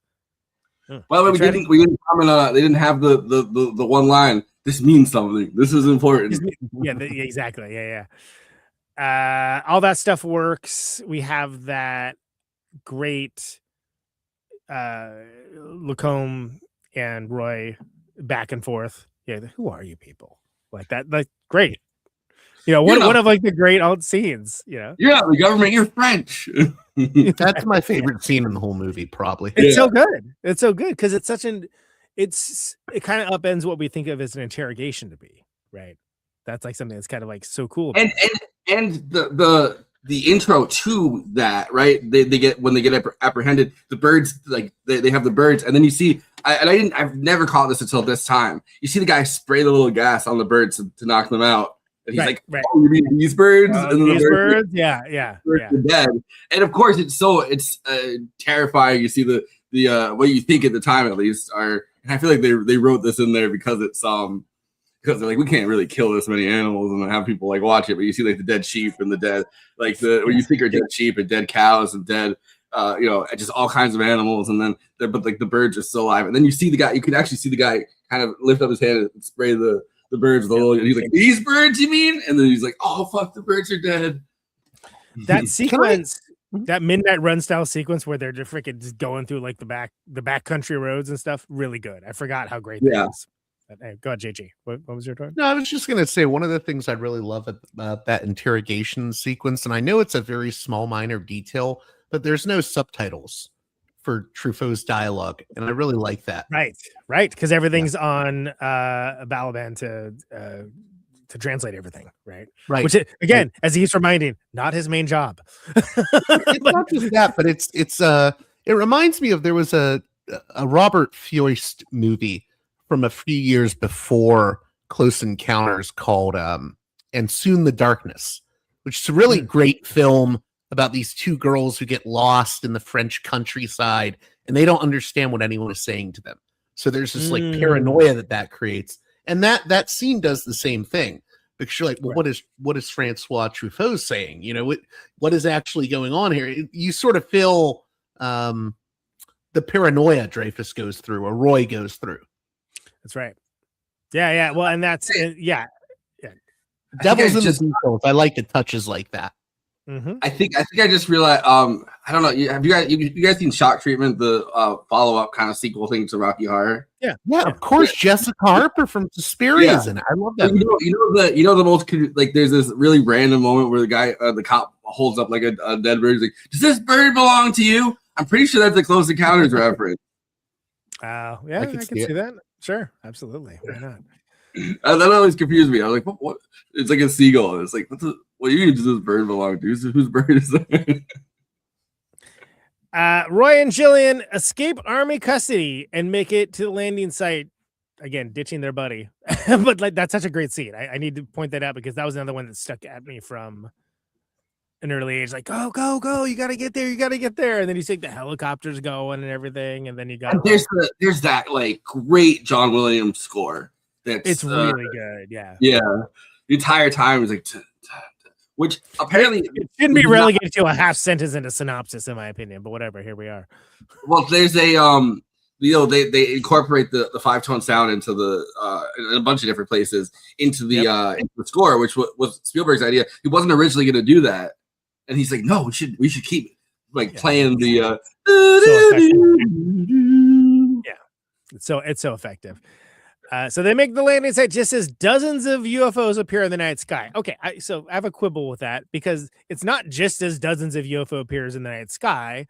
They get to see the layout of like what the government's created. Like, what is this? What are we looking at? And you get a real lingering on that where it's not shown to you exactly what all this is for. Then you see the UFOs, and it's that patience that makes the ending of this so remarkable because it isn't just getting to the fireworks factory. There's a buildup of like, we're like, it's now getting dark. There's that great scene about it, like being like, oh, it's a lovely night. Like whatever they say, I can't remember what it is. Yeah. And it's setting a lovely night for a launch or whatever. Well, this is a lovely night for a launch. The guy's doing like stand-up comedy on the he's working on his tight 5 at the UFO encounter. Great. You fit right in on this show. I mean, like it's a whole thing that you're led into, but without it being abrupt, right? And I think that's something that's like whatever, like that project leaders, what does he say? If everything's ready here, the dark side of the moon, play the 5 tones. Like that's good. Work on this type 5. Why not? Captive audience. What are they gonna do? Leave? You're not. I instantly thought of the dark side of the moon reference. When I was on that trip to Italy, like a month and a half ago, and I went to Pompeii, like where Vesuvius and like whatever, and there was a Colosseum in the middle of Pompeii, and in the middle underneath the thing, they still had the signs up. Pink Floyd plays the Colosseum. Oh, dude, yeah, yeah, that's great. Love that. Yeah. Random places. The Roger real Waters. comedy mothership. Indeed, Stevie. Thank you. Appreciate it. Dude, imagine you get onto the ship. Imagine you walk into the ship and it's like a comedy show. And you're like, oh no, I want to leave. They're like, Yeah. Oh no. you have to hear my hour of Netflix special. you don't have to hear my hour of Netflix special. But all the jokes are like they're alien jokes. So it's like they don't even resonate because you have no frame of reference. That's like hell on earth. Like, don't you hate it when your flabigula megibulates? Oh my god, I have no frame of reference. This is terrible. No, so, don't you hate it when your delirium it falls on the ground and you have to pick it up and then your babies run out of it and it's like I don't know. This is unrefined plumulonium. Huh? Tough crowd. And you're just stuck on the ship like for like an eternity, and it's like their version of like a Joe Rogan type fucking like just terrible comedy set. There's a movie in there for I don't know, Seth Rogen or something. There you go. The government specialists at the site begin to communicate with the UFOs by using light and sound on a large electrical billboard. First of all, fantastic to have a visual cue for the music and to have that the repetition of that like too like I don't know, I've always that's what I'm saying, the visual cue of it, like there is something. And by the way, pleased I was to see more than one Simon references because those games were huge when I was a kid, which was like green, red, blue, and like it was exactly the same thing. It's like, oh, you have to repeat the color sequence to like win the game or whatever, what have you. Yeah. Whatever like combination of like neurodivergent I am or whatever, as like I've always had this weird attraction to like those kinds of colors, like the flashing of the colors, and it's always like it's always just done something like sensory, like it's like a sensory pleasure kind of thing for me to like see. Like as a kid, like I really liked when you could repeat the thing and you had to repeat those like the lights as you were talking about. Like there's just a weird connection to it that I have. Nice. So they run the sequence. We don't see much. The ships take off and everyone's like, oh, right, great. Yeah. Okay, cool. We did it, everybody. And then it's like, oh, no. There's more to it than this. We're not done. I identify as a flag flew from my girl. What, did I trigger you? Exactly. That's what you are all triggered. You are not laughing because you are triggered. Do you need a safe space? Do you need a flurgan? You are all snowflakes. Yeah. So we have this incredible moment of narrative tension. Like, well, what's happening? And we start seeing like the clouds. We see the clouds moving before we see the ship, right? Like, whoa, that's what's happening here. What is this all about? And that is a manifestation of some of the things that they say that in some of these books, especially at the time, that you would see those you would see unnatural cloud cover and things along those lines. And I think it's so well deployed in this situation to not just get to the fireworks factory immediately, right? Not to give the prestige of the big ship, to be like, well, like those are like little guys. So those are like the Babu Frick of the Close Encounters universe. Like what's coming next? And good reference. I know, Conan, you don't have a fair reference to this, so every time I bring it up, you're like, oh, but like, there's a SpongeBob episode where they reference with the jellyfish. They reference Close Encounters of the Third Kind, so they have a bunch of little ones, and then the big one comes out from behind a thing. Like they think that it's over, and then they catch the little ones, and then this gigantic mother jellyfish comes out and like goes over the top. And this is a Close Encounters reference. Well, and it's so iconic too because again, we're talking about ships that come from space down to Earth. But what's the first thing we see when we see the mothership? It's going up because it's going over Devil's Tower. And so we're like, what is this all about? This is like weird, and then when you see it, you're like, oh man, like it's as big as the friggin' place that they built this base on, like and bigger. And like which is hilarious that they shot a version with the wrong, like a bad version of the ship where it's like you actually see that giant thing come over, and Spielberg was like, "Oh, I don't like what the ship." I don't like yeah. Well, right, because it doesn't work if the ship doesn't look cool. Yeah. Right? I mean, it doesn't. If you just see like, some dumbass Plan 9 pie plate thing, then you're like, all right, come on. The guy I like the I like the government guy who like wants him to know he has a sense of humor. So he's like, this is a flying saucer that I spotted. He's like, that I bought from a Japanese retailer, blah, blah, blah. It's like, come on, dude, take this seriously for once. It's the same guy. Maybe it's a project manager. Who knows? Could be the same sense of humor. So an enormous mothership lands at the site, releasing. Wow, they're skipping past so much stuff in this synopsis. Okay, before any of that happens, we get the back and forth that we don't get just the. I'm just gonna take over the synopsis and not read that because they're skipping so much stuff. Like it goes from being page manual synopsis. Doesn't have key details and plot points.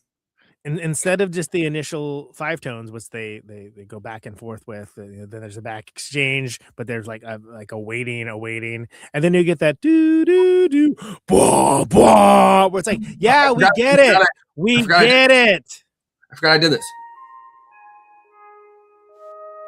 Right, we hear that. We hear that like 1,000 times, but then they keep playing it, and then like do do do bruh, and like all the glass shots. Like, yeah, cool. Hello, we get it. Yeah, hi. And last night I figured it would come in handy for multiple movies, so I have the 5-tone thing on the soundboard now. Nice. But I think that does such a great job of presenting what that actually is, which this is an introduction to communication, but it's just that, an introduction. And so, like the little scout ships are like, yeah, they're good. Go talk to them. And they're like, can they say anything other than that? Or is that it? That's all they do? At least is the, whatever the alien comedy club is thinking inside. Well, and everybody's so proud of themselves in the moment. They give themselves around. We did it. It's like they're like, well, that's it. That's the fireworks show. They don't even admit to themselves that it's a little bit anticlimactic or whatever. The ships leave, and it's like, well, that seemed to work. We did make contact with aliens, right? But then you see like it plays a different phrase. And then they're like, oh, okay. And then like the guy, luckily this poor guy with the keyboard like knows what he's doing. He's able to like mimic that back then. And then they start recording it. And then they start recording it. And then like, oh, it's going to be interesting to, try to figure out what this is. Because it is like, it's teaching an alphabet. It's teaching how they communicate. This is, whether they're going to be able to figure out quickly or not, this is them expressing like it's the equivalent of like handing someone the tabula rosa, like having like this is a alien to English dictionary. This is something that's going to give you the keys to unlock things in the future, which is not what's happening right now. It's just that like it's all done through music, which again is something that I guess if you're an alien race that doesn't have ears, wouldn't work so well. But it's something that like there is something universal about sounds and melody. Like I could get into like things like the circle of fifths and music theory and stuff along those lines. But there's a mathematicalness to it. As much as so many musicians I know do not ever want to admit that. It's like no, it's something that it would hold true even if you were working on like a base 12 system or something along those lines. And it's actually a truer form of language than most spoken or written languages tend to be. They've always had the kind of a condescension for like math rock, which is exactly. people are like really into that idea. Yeah, it's like all rock is math rock. It's just that like the math you're doing is like the same problem over and over again. But it's funny to think about that and so forward thinking about that, thinking about how would these guys communicate? How would that happen? What would that manifest like? So I love that sequence. That sequence is like, I mean, when I think of like stuff, it's like, for me, not to tip my hand, but like, the beginning and the end of this are so damn good. And that's one of the things that makes the ending of this like so good. Cause you're like, I still haven't seen Arrival is probably the closest, right? And it's manifested differently. But like, well, I mean, up until this year with Project Hail Mary kind of taking it as kind of a model and then pushing it forward to like a very pedestrian version of it, where it's like, instead of trying to communicate with this large ship, he's like, I'm trying to communicate with this one. How do I communicate with this one? Taking it down to its barest essence, right? Exactly, which is something that and then he literally goes.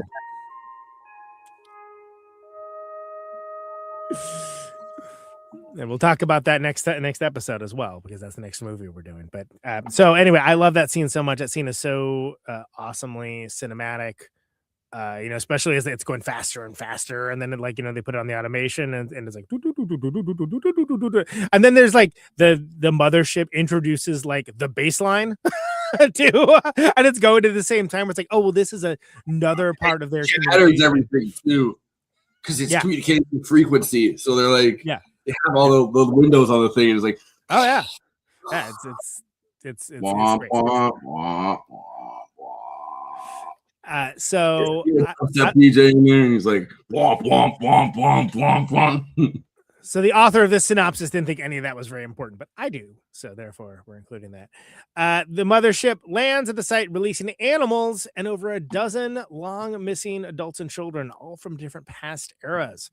Among these reducted. So it's the Bohemian Triangle all over again. Returned abductees include the missing pilots from Flight 19 and sailors from the Cotopaxi, all of which strangely have not aged since their abductions. Barry is also returned and reunited with the relieved Jillian, who finally books it down to the bottom. Also, by the way, props to her. She's taking pictures. She's about the older people taking pictures. Props to her. The government officials decide to include Roy in a group of people whom they have selected to be potential visitors to the mothership and hastily prepare him.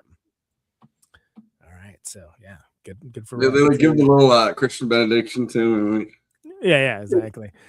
As the aliens finally emerge from the mothership, they select Roy to join them on their travels. One of the people they initially selected would be their choice. Who could have predicted? You look like you would get my jokes. Come on aboard the comedy mothership. What I was going to go with, do you like stand-up comedy? Yeah, sure, I guess. Great. Do you listen to podcasts? You probably know my podcast, the Bling Blorp Hour. No, I've never heard of it. Well, you'll love it. Come into the show. You'll be very familiar soon. As Roy enters the mothership, one of the alien pauses for a few moments with the humans. Lacombe, again, to be clear, the dude that, as JG was so quick to point out, does not speak the same language as the rest of the scientists, uses Kerwin hand signs that correspond to the 5-note alien tonal phrase. Forrest, please hit it.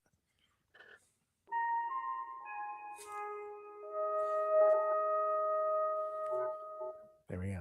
The alien replies with the same gestures, smiles, returns to its ship, which it sends into space. Close Encounters of the Third Kind. In my head, the alien just goes, and then they're like, "Oh fuck!" he's doing the Roman. No, he's like, anymore. Like, he put his hand out here, and he's like, gives a little wave, and then he goes, "Yep." Stupid. Unless of course you have I don't remember the special edition where they added all the footage of him inside the ship, and it's like, all right, is it entertainment? They're like, well, make yourself at home. What do you eat? It's 2 drinks minimum. Drink up. I hope you got our message from the ship, and you brought money with you. $1 off wings tonight only. Yeah, I mean, it's so funny that he actually listened to people like, oh, well, we need to see what happens in the ship. No, you don't. Why do you need to see that? That's not what it's about. It's not about that. And then it was so weird when he like released that other edition that was like, all right, then. Yeah, looks cool. I don't know if that really got us where we needed to be, but he also the theatrical version cut like another scene, and I can't remember what they cut on it, but the funny thing is that so Columbia was experiencing financial problems at the time, and they were pretty much depending on this being hit, and he wanted like another 6 months or so, like finish it off.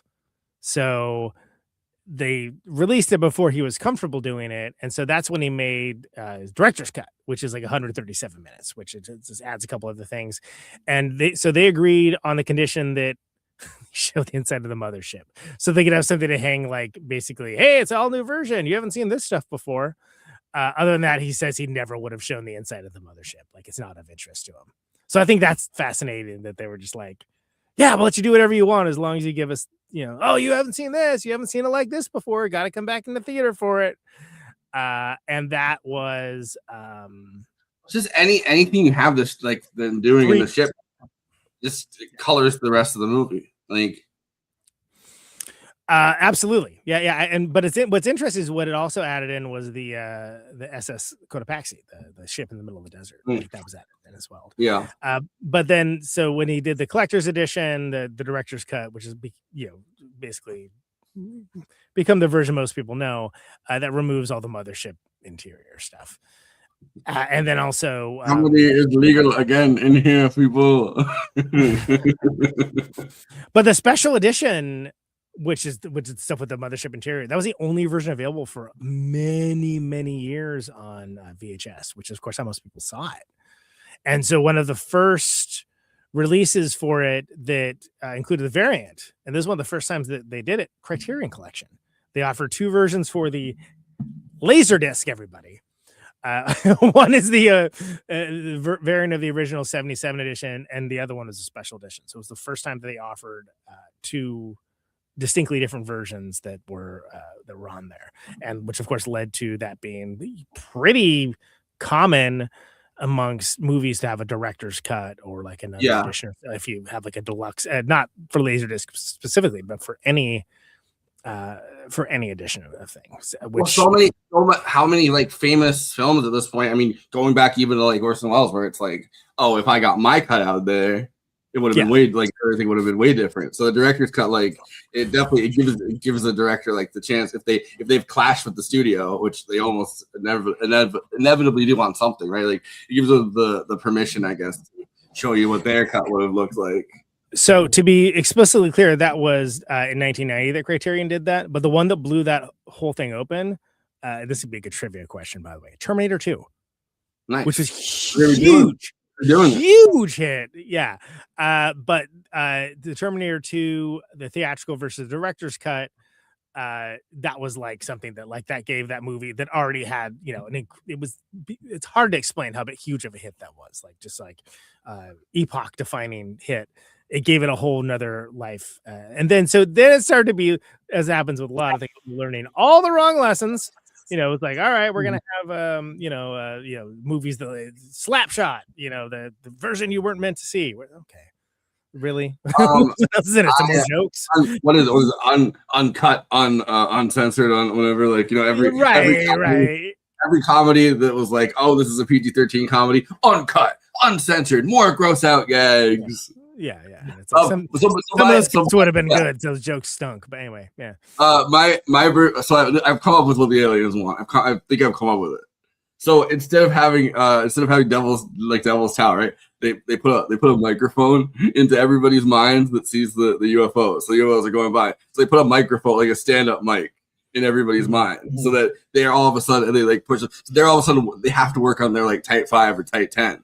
And you go to the mothership, and it's like a Kill Tony style, one of those contestant shows where they pick your name out of a hat and you have to go up on stage and so everybody's stuck on the ship for the next eternity, and they each get a turn and they have to do their Type 5 or like a Type 10 or like whatever it is on the ship. So they're all actually being groomed into being like and then the aliens obviously lift the jokes like SNL kind of does sometimes, but they lift the jokes from like talented like street comedians or whatever. So they're doing that. They're scoping around for like a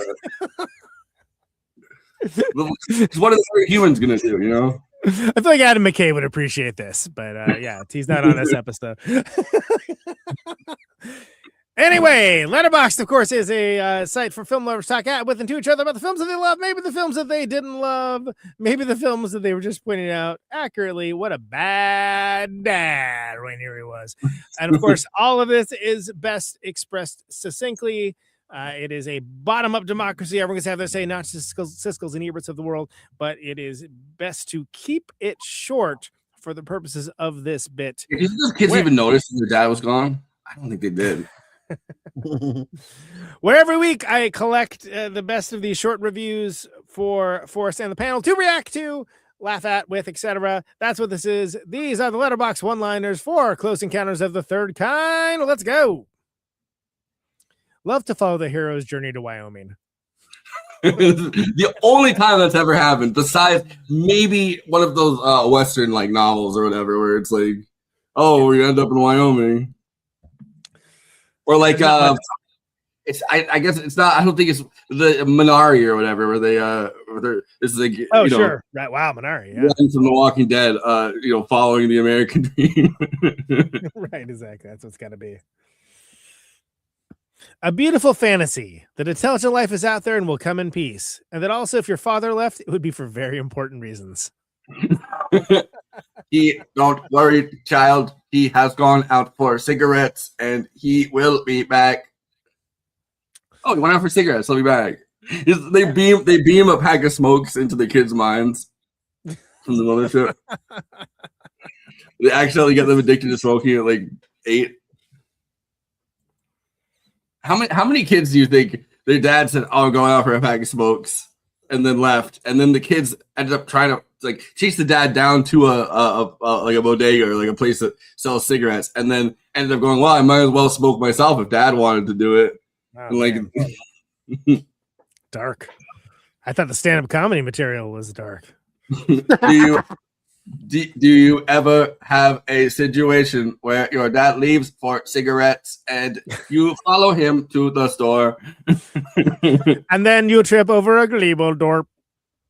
You follow him to the Smorgasbord and you get a pack of Gleepin Globbin, and everybody looks at you strange because they think you are... all right, you guys are triggered. Oh no, that's my time. You guys need a safe space.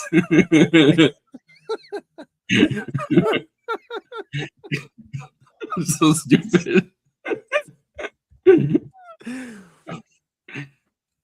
Sign me up for alien abduction. Yeah. I want to see what's on that ship. Yeah.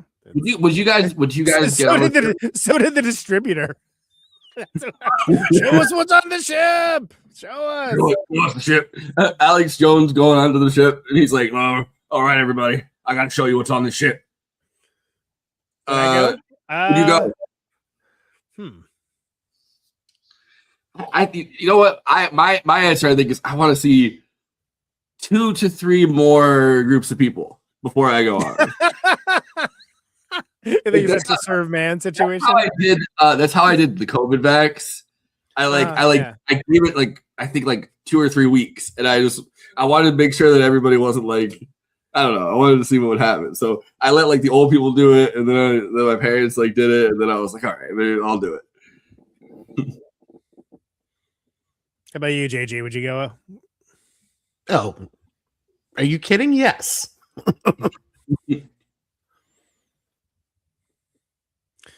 Ba ba ba ba ba. We need deadbeat dads. I love your. We're gonna keep coming back to this, but I wanted to say, what do you guys think of that ending? Because I when I rewatched it, I was like, oh, this is this is more screwed up than I remember it being. Well, definitely, I definitely didn't think about that one as a kid. I was like, yeah, that's awesome when I was a kid. And then I was like, wait a second. He does not give a second thought to maybe I should stay with my kid. You would think that he's a pained few minutes where he's like, no, he looks back at them once and then he's just like, okay, bye. His kids that he's looking back at. He's looking at the bra that he kissed, and he's like, maybe I give some pussy before I leave. And then he's like, no, just go on the ship. He's not even looking at his family. There is not a thought. He's like, oh, they went to their they went to her sister's house. They're never coming back. My kids are gone. I'm not even gonna fight for them in court to see visitation. I'm just going on this alien ship. What does this say about Spielberg? I want to escape humanity, Steven Spielberg. Yeah.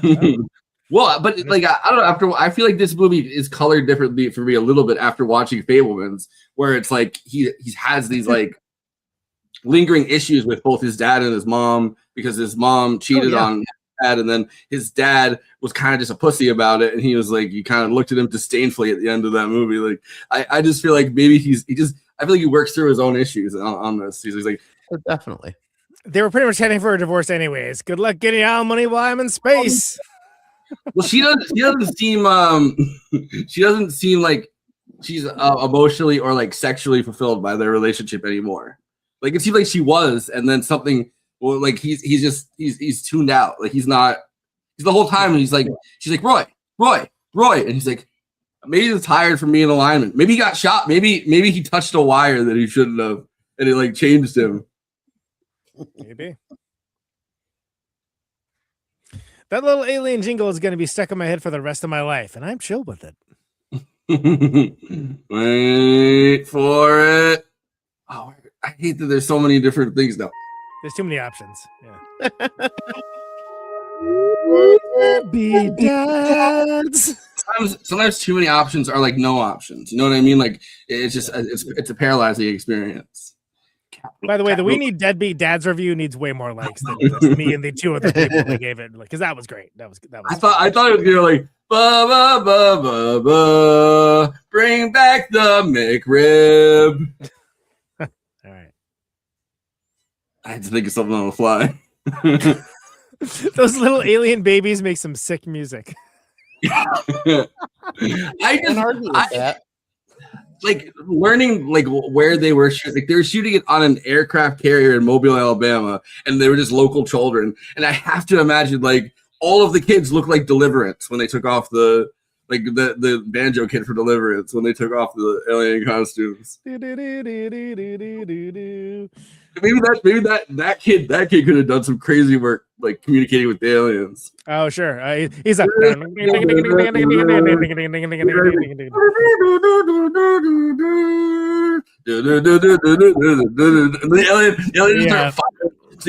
the aliens take that as like a hostile act or whatever, so they just start firing on humanity. Right. We brought in a specialist, and it's that kid. They're like that's their version of like, do you come in peace or war? And it's like because it's like do do do do do. It's nice and calming. They're like, okay, we can land. They come like we come in peace. They're peaceful. But then the kid's like, and they're like, oh fuck, that means war. All right, fire on humanity.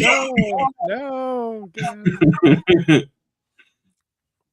Well, that's one way to get out of child support. He just the ship just leaves, and then he's like in space, and he's like, okay, I think enough time has passed. They're not gonna. The court's not gonna serve me, right? Like, you get served in space. Your limitations 40 years. They'll probably do it. They have a ship that like lands on the ship, and it's like it's somebody, and they're like, I need help. They're banging on the ship. They let them in. You just got served. It's like, how did you find me? How did you find me? It's like a dude in a spacesuit. Yeah, process server. Man, they're diligent. You know what I found out the other day? I don't. The reason that most people get their passports revoked by the State Department is unpaid child support or unpaid alimony. So like you can be like a different country. The State Department will rip up your passport. Be like, you're an African now. Yeah. You much like never mind. I'm about to come back. You went out for smokes. You ended up in the Nile. God forbid a man have hobbies. He has the same hobby as Bobby Bacala from The Sopranos. I suppose so. Yeah. Yeah, it's like I like that he's giving his kid like a fucked up version of like a trolley problem. Right. He's like the kid's like he's like, I don't know fractions. I don't know them, which is what I used to do to my dad. I used to try to get my dad to do my math homework for me by going, I just don't get, I don't get it, and he would like walk me through it, but I would just try to keep stringing it along until he just did the problems. I don't, but then I never learned anything, so then I had to go to take math 3 times in college. So it really did not serve me well. But unlike that process server, which have served you very well. But I love the line where he's like, he's like, come on, you have 1 second, answer the problem. He's like, I don't know fractions. I don't know them. How would I solve the problem? And the train crashes like it does later in the movie. Chekhov's train. Would suck to get on the ship after abandoning your family and mid-journey realize that that's actually the only song the aliens listen to. Or the aliens are like trying to reunite you with your family. You're like, I'm good. I ain't trying to do that. Yeah. I would have questions. That's why I would say like, what do you guys got to eat in there? Like, is there AC? Like, that's a big one. Like, do you guys have like a washer or dryer? Is it one of those situations like when I was in Italy and they only have washers and you have to hang your clothes out to dry, which is fine, but you have to hang them out early enough that they get dry by the end of the day. And if that's the case, then maybe I don't want to go on the ship because then I'm always gonna be wearing wet clothes and that's gonna be uncomfortable. The aliens go, you know what? You're good. We'll take the one next to you. We'll take that other guy. Movie about the importance of leaving your wife and kids in order to pursue your passion, to fly in a UFO. I mean, look, those kids sucked. Like, those were annoying kids. They Timothy Chalamet him. He was like he's shaving and they hit him with a paddle. But Your Honor, the kid sucked. You should be able to if you have kids, like, all right, sometimes kids suck and it's like the parents' fault, right? Like they raised them badly. But sometimes the kids suck because they just have like just naturally bad personalities. And you should be able to get out of paying child support if the kid's bad enough. It's the my kid is a drip clause. Is that what you're saying? Okay. Yeah. Well, I don't know. Some kids like torture animals and stuff. Like those are the Letterboxd one-liners for Close Encounters of the Third Kind. Please follow the show on our Letterboxd HQ account at Movie Night Extra, where we have all the great discussions that we do on this show, as well as attended short form content, extra material, etc. Please follow that at Movie Night Extra. Stop and be friendly. That's your host always Flacco over there. Hey, fucking friendly. Be friendly. Getting mad with the aliens that didn't stop to be friendly.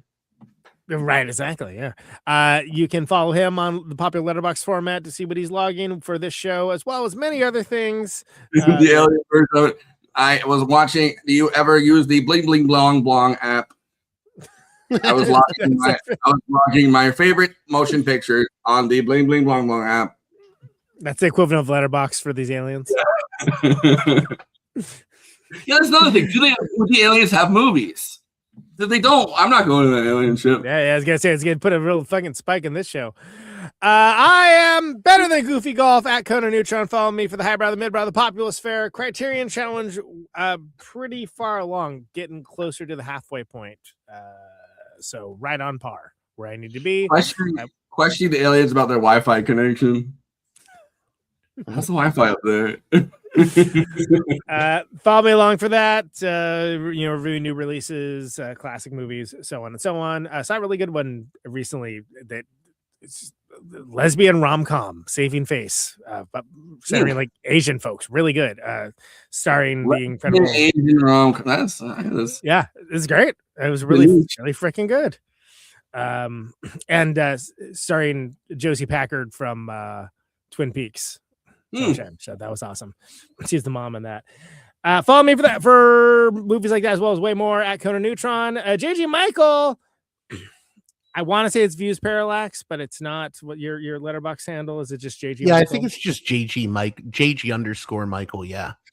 Okay. I need to start logging. I'm only just getting used to using it. You got your top 4 set, which is good, and you got your link set, which is important. But you need to log a few things. So go encourage JG Michael, if you're a Letterboxd person, to get him logging on that format. Let's hit it with you gotta get him logging. Gotta get him logging. It's all connected, people. If you're watching us on YouTube, please like and subscribe, and then hit the bell to get notified whenever we're streaming. And we'd humbly request that you watch the video to the end, because it helps us with the algorithm and helps more film fans to discover the show.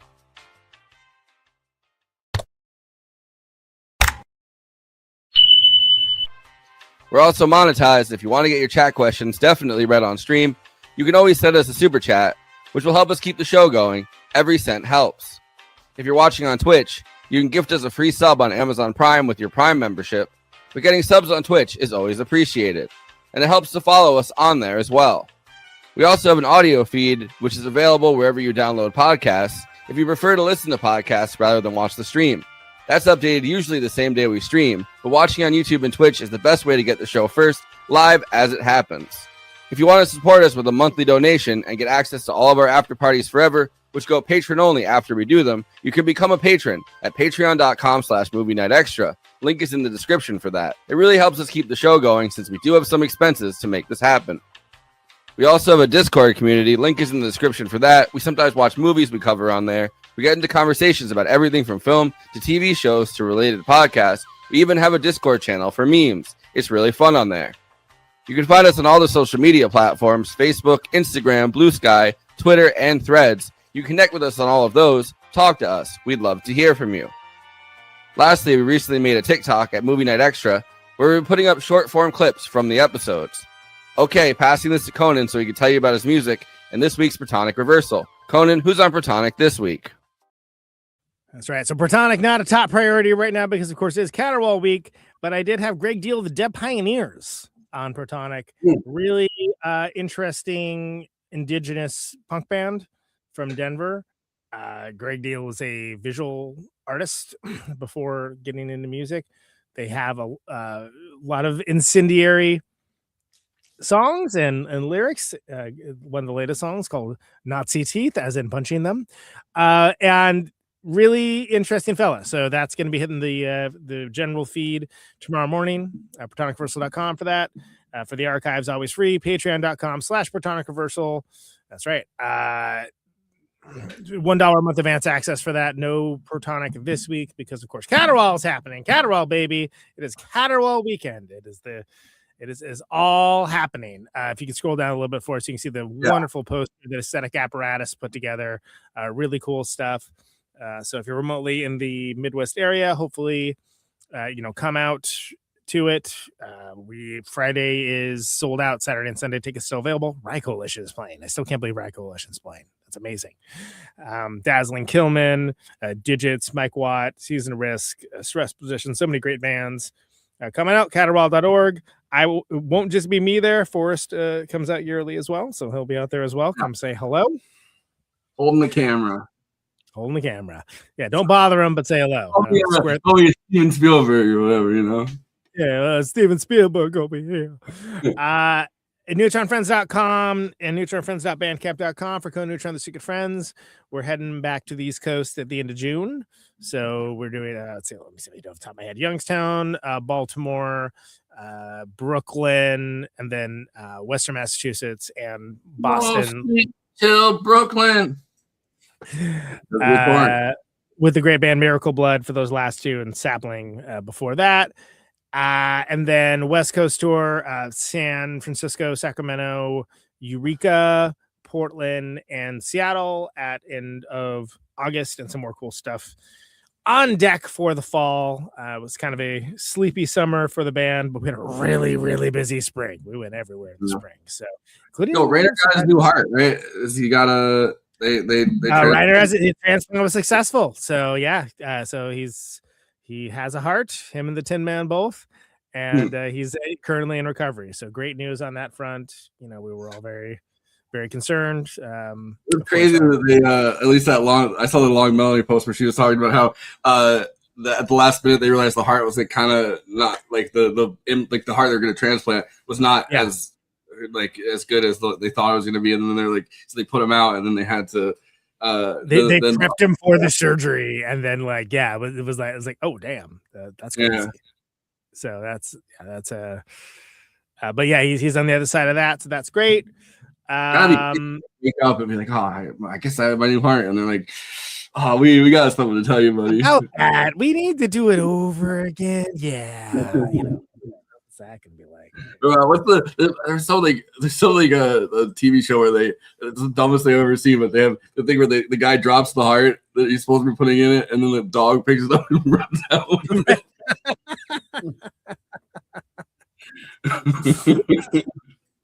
Silly. Very silly. Anyway, that's what I got going on. So yeah, check that out. Protonic back on regular schedule next week as well. But yeah, all is Caterwaul right now. Hopefully we'll have great stories for our next episode, which is Not Tuesday of next week. I know that. I think it's Thursday. Thursday. Oh, yeah, we did Thursday. That's right. I remember why. Okay, cool. Yeah, Kira Rossler, Black Flag, coming on, not just for Project Hail Mary on this show, but she's coming back on Protonic as well because she has a new record. Mike Baguetta, the Neurosis guys are coming on with Aaron Turner because that's a thing. So that's going to be huge. There's a lot of stuff happening like next June, July. Yeah. Like Kara also did the sound and the sound designer. She was working on the sound design for Project Hail Mary. That was the inspo behind your writing around. That's right, because her and her team also did Fury Road and won an Oscar for it. Yeah. So very cool to have Kira come back on the show.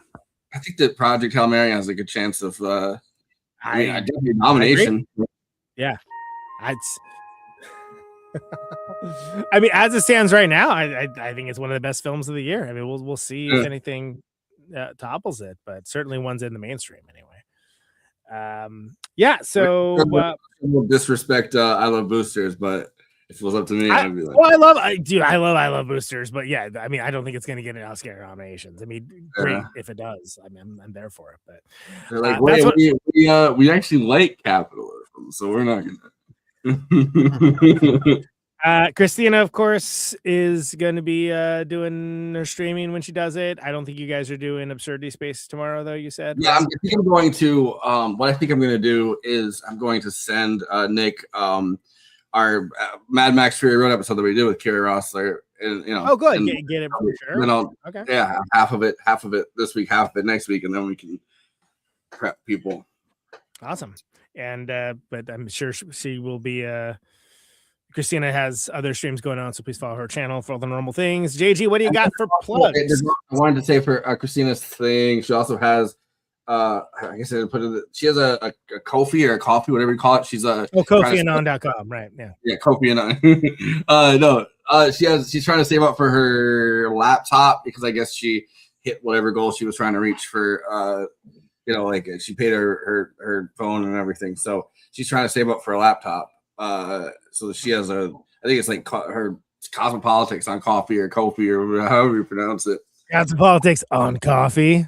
Have you ever had that? Anyway, whatever. Weed. You ever done that? Weed. JG, what do you got? Just look out for my podcast. You can use any of the podcast services, Google Parallax Views. I do a lot more political, foreign policy, in other words, depressing stuff, just interviewing different experts on current events and whatnot. Although I have been covering movies with C. Derek Varn on my Patreon, patreon.com. Hey, you're stepping on our view. Yeah, exactly. Hearing from our lawyers. We covered, we're very litigious on this show. Well, we just covered, because it got a 4K restoration, we ended up covering David Fincher's Fight Club. So that's the latest Patreon episode. Conan went on Afternoon Tune. I went on Afternoon Tune, and Josh said, Fight Club, first time watch. Real quick, have you guys seen the 4K yet? The restoration of it? I have the whatever the physical release before that was. I have. So I have all the special. Well, it's on digital 4K too. Yeah. I'd be interested in that. I mean, I think that movie's great. I think it's. Mm-hmm. I think it was unfairly celebrated by the wrong people for a really long time. That people overreacted to it, and it went the other way. And that was more or less the conceit of what I said, having had the context of being a fully formed adult with a fully formed brain when I first saw it. All the way to now, when I was on Afternoon Tune talking about it, was like, no, it's turned back around. It's actually kind of underrated, and like people don't give it enough credit because people were so. Again, there are people that's like, oh, it's cool guys doing cool guy stuff. They're not seeing the satirical elements of it because people just can't do satire now. They don't understand it or appreciate it. And I'm not saying that there isn't some flaws to it, but I think it's a wonderful movie, and I think it's unfairly maligned. If you're gonna malign something based on their fan base, wait till you hear about Radiohead. Well, you never listened to Tool. Thank you, Tool. Everybody, great fan base. There's a while when I feel like because of Fight Club, like everybody was like reading the next one, like Choke or whatever. They're like, this is Palachuk. We love the guy, and like I feel like a lot of like high school kids read it. But Palachuk, Pound, whatever. right, Hey, pal, get over here, Palachuk. Write me another book. I think Choke's great. I mean, I've read not all of his books, but a lot of them. I think he's a great author. I met him in person once and gave him a Replicator CD years back. Nice. He was very cool about it. Actually, wait, that's wrong. And then he handed it back to you broken, and he said, "Sorry, that was my alter ego." My story's better than whatever joke you're attempting to do. It's so like I didn't have anything to say at the time because I was kind of, my mind was sort of fried from just being in this long ass line. So I wrote him a letter, a physical letter that you put into an envelope and send away. And he not only wrote a letter back, he sent me a box full of, I could only describe it as like crazy, like random stuff, like tricks, cigarettes, and like one of his books, and it was stamped like from like some obscure library in Romania or something along those lines, and like this really like nice long letter answering all the points that I said.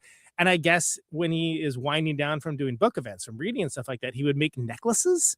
He would like take like beads and like make necklaces.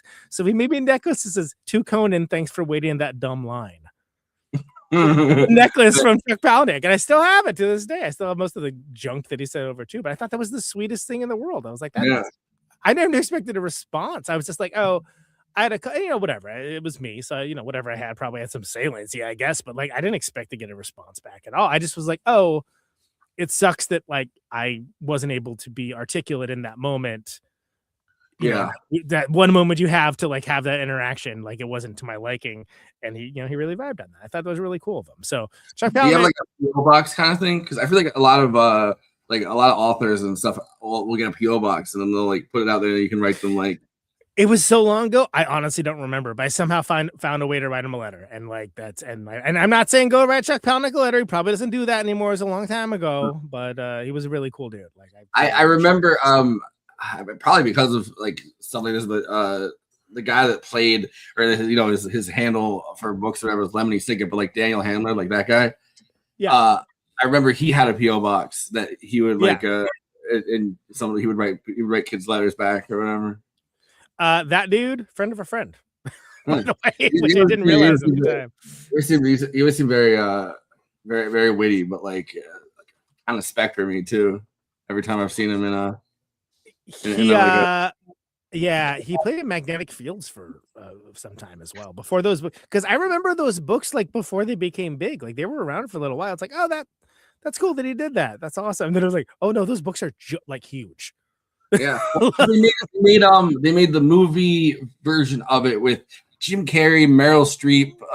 That's right. A huge cast, and that did not go very well. Everyone was like, "What the fuck is this?" But then they made that series that was like really good. But they let Daniel Handler actually write the teleplays for it, and that series was really good. And but he was able to just But he also I loved those books as a kid. Like those are like my favorite books when I was a kid.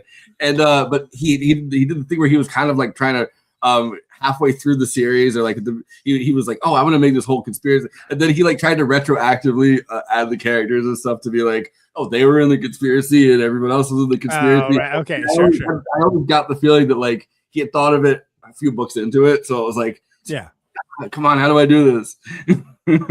That's funny. Anyway, we're basically doing the after party right before we do the final thoughts because we're not doing an after party tonight. But yeah, Chuck Palahniuk, good guy. I would be rad, underrated movie. We've never done on this show.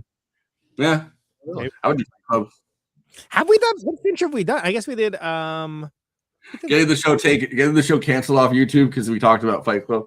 Oh man, demonetized it. We said there's one rule. Yeah, only one rule, people. If you ever do Panic Room, let me know. I like Panic Room a lot, and I know that's one no one talks about. I don't think we've ever done a Fincher movie. Now that I think about it, let's see, 7. No, we haven't done that. Social Network, definitely. Zodiac, Gone Girl. We on the list of movies for when you're on tour, we have The Killer, but we didn't end up. Yeah, because I thought that was fine. I just like, I don't even know what am I going to say about that. We talked about Zodiac on the show before, but not as an episode. talked about Seven a bunch of times, but not as an episode. We talked about Gone Girl, but not as an episode.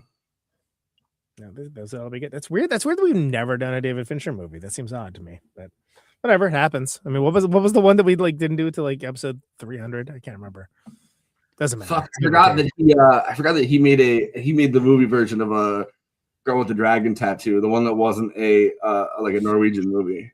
Oh, the Daniel Craig Rooney Mara one. Yeah, Right. I like that movie. Yeah. I thought that was good. I really liked those books.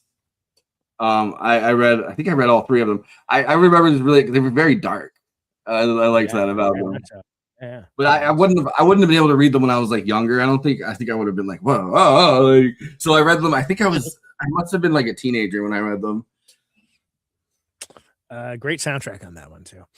JD, got any final thoughts on good old Close Encounters of the Third Kind? Okay, so this may come off as tangential, but we haven't talked about it. I just want to say that Bob Balaban is a national treasure.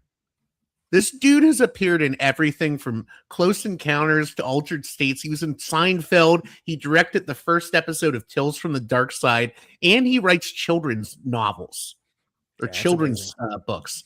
I'm like, this dude's a national treasure. He's like one of those, like, I know that guy. I remember him from Seinfeld. I love Bob Balaban, and we didn't talk about him enough. I know he doesn't do We much. barely talked about him. Yeah. I can tell you this, in some of the bonus features, he has a striking resemblance to Ari Aster with how he has his hair. He's such a fascinating guy. One of the funny things is that he did not speak French, but he lied to Spielberg and said he did speak French. Right. So He just spoke one sentence of very confident French Yeah. and BS his way into it, which I love. That's amazing. And, Spielberg's quote on it, like 'cause I remember when I was watching the thing, he says, "I encourage actors to lie to get roles." Yeah. If you can lie your way to a role, just do it. Like, you're an actor. Like, that's your.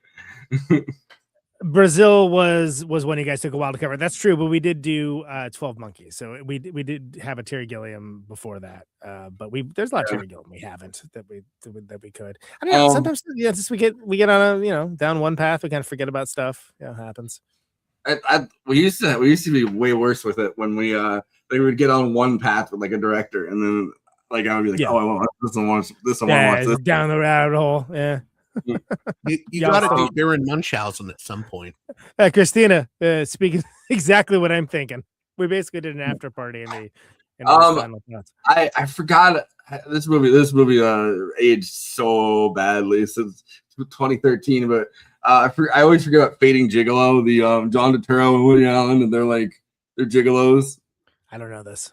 Oh wow. Okay. Oh, this is like when Woody Allen's getting kind of like he's getting canceled. He's an aging gigolo. He and John Turturro are so they're going back and forth. It's like very free, because like this modern day Woody Allen, it's a little bit different. Where it's like it's very free. Free flowing. But it Match was like Point, Blue Jasmine. Right as like all of the like 2 years before Me Too started. It was like one of his last movies. He does one movie a year still. Woody Allen at this point, like.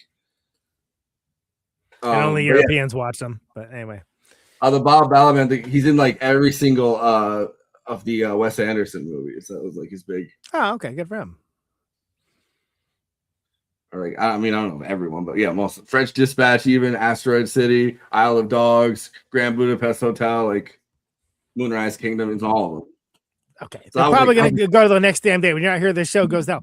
I'd like to point out that is not true objectively. This show has gone to hell. I agree with that, but I am the one that keeps this show on track. Just that synopsis that was not doing it tonight, but whatever. Lots to talk about, right? I don't even if this show's gone to hell. We've just gone long. Long. I don't know. We could have cut some of the material about the stand up on the All right, my final thoughts. Great. Deeply humane sci-fi film that kind of explores male obsession, mysticism, and important placement of music as a correlating factor to language and what brings us all together. Pretty cool. Yeah. Pretty cool. The middle drags big time, but I love the beginning and especially the end quite a bit, and really, really cool movie. I forgot Bob Balaban's and Bob Roberts. I was trying to figure out where I know everything. It's Bob's. What about Bob? They should go to that movie. What about Bob? Right? Yeah, right. Thank you. What about Bob Roberts too? What about Bob? Yeah. So next week we're doing Project Hail Mary. I hope people are happy. You got 2.5 hours of prime. No, all right, maybe like 1.5 hours, and then an hour of extra feature, and you get to see inside the spaceship. This is the special edition version of Movie Night Extravaganza. Yeah.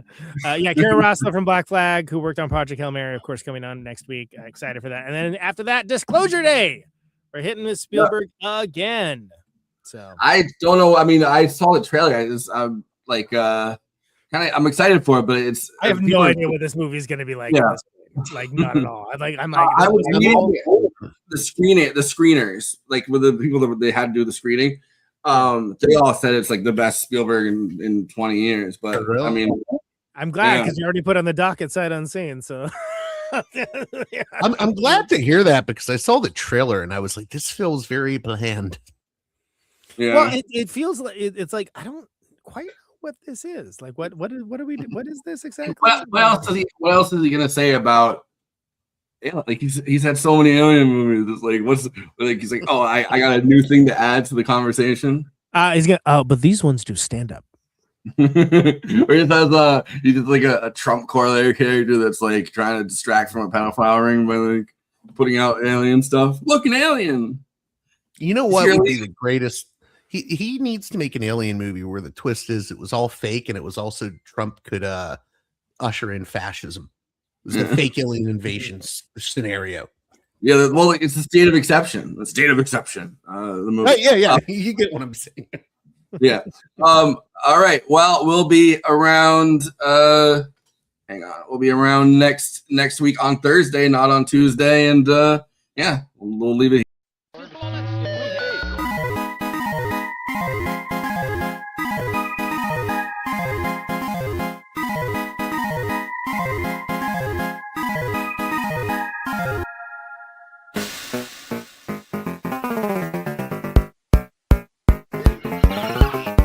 Dum-de-dum.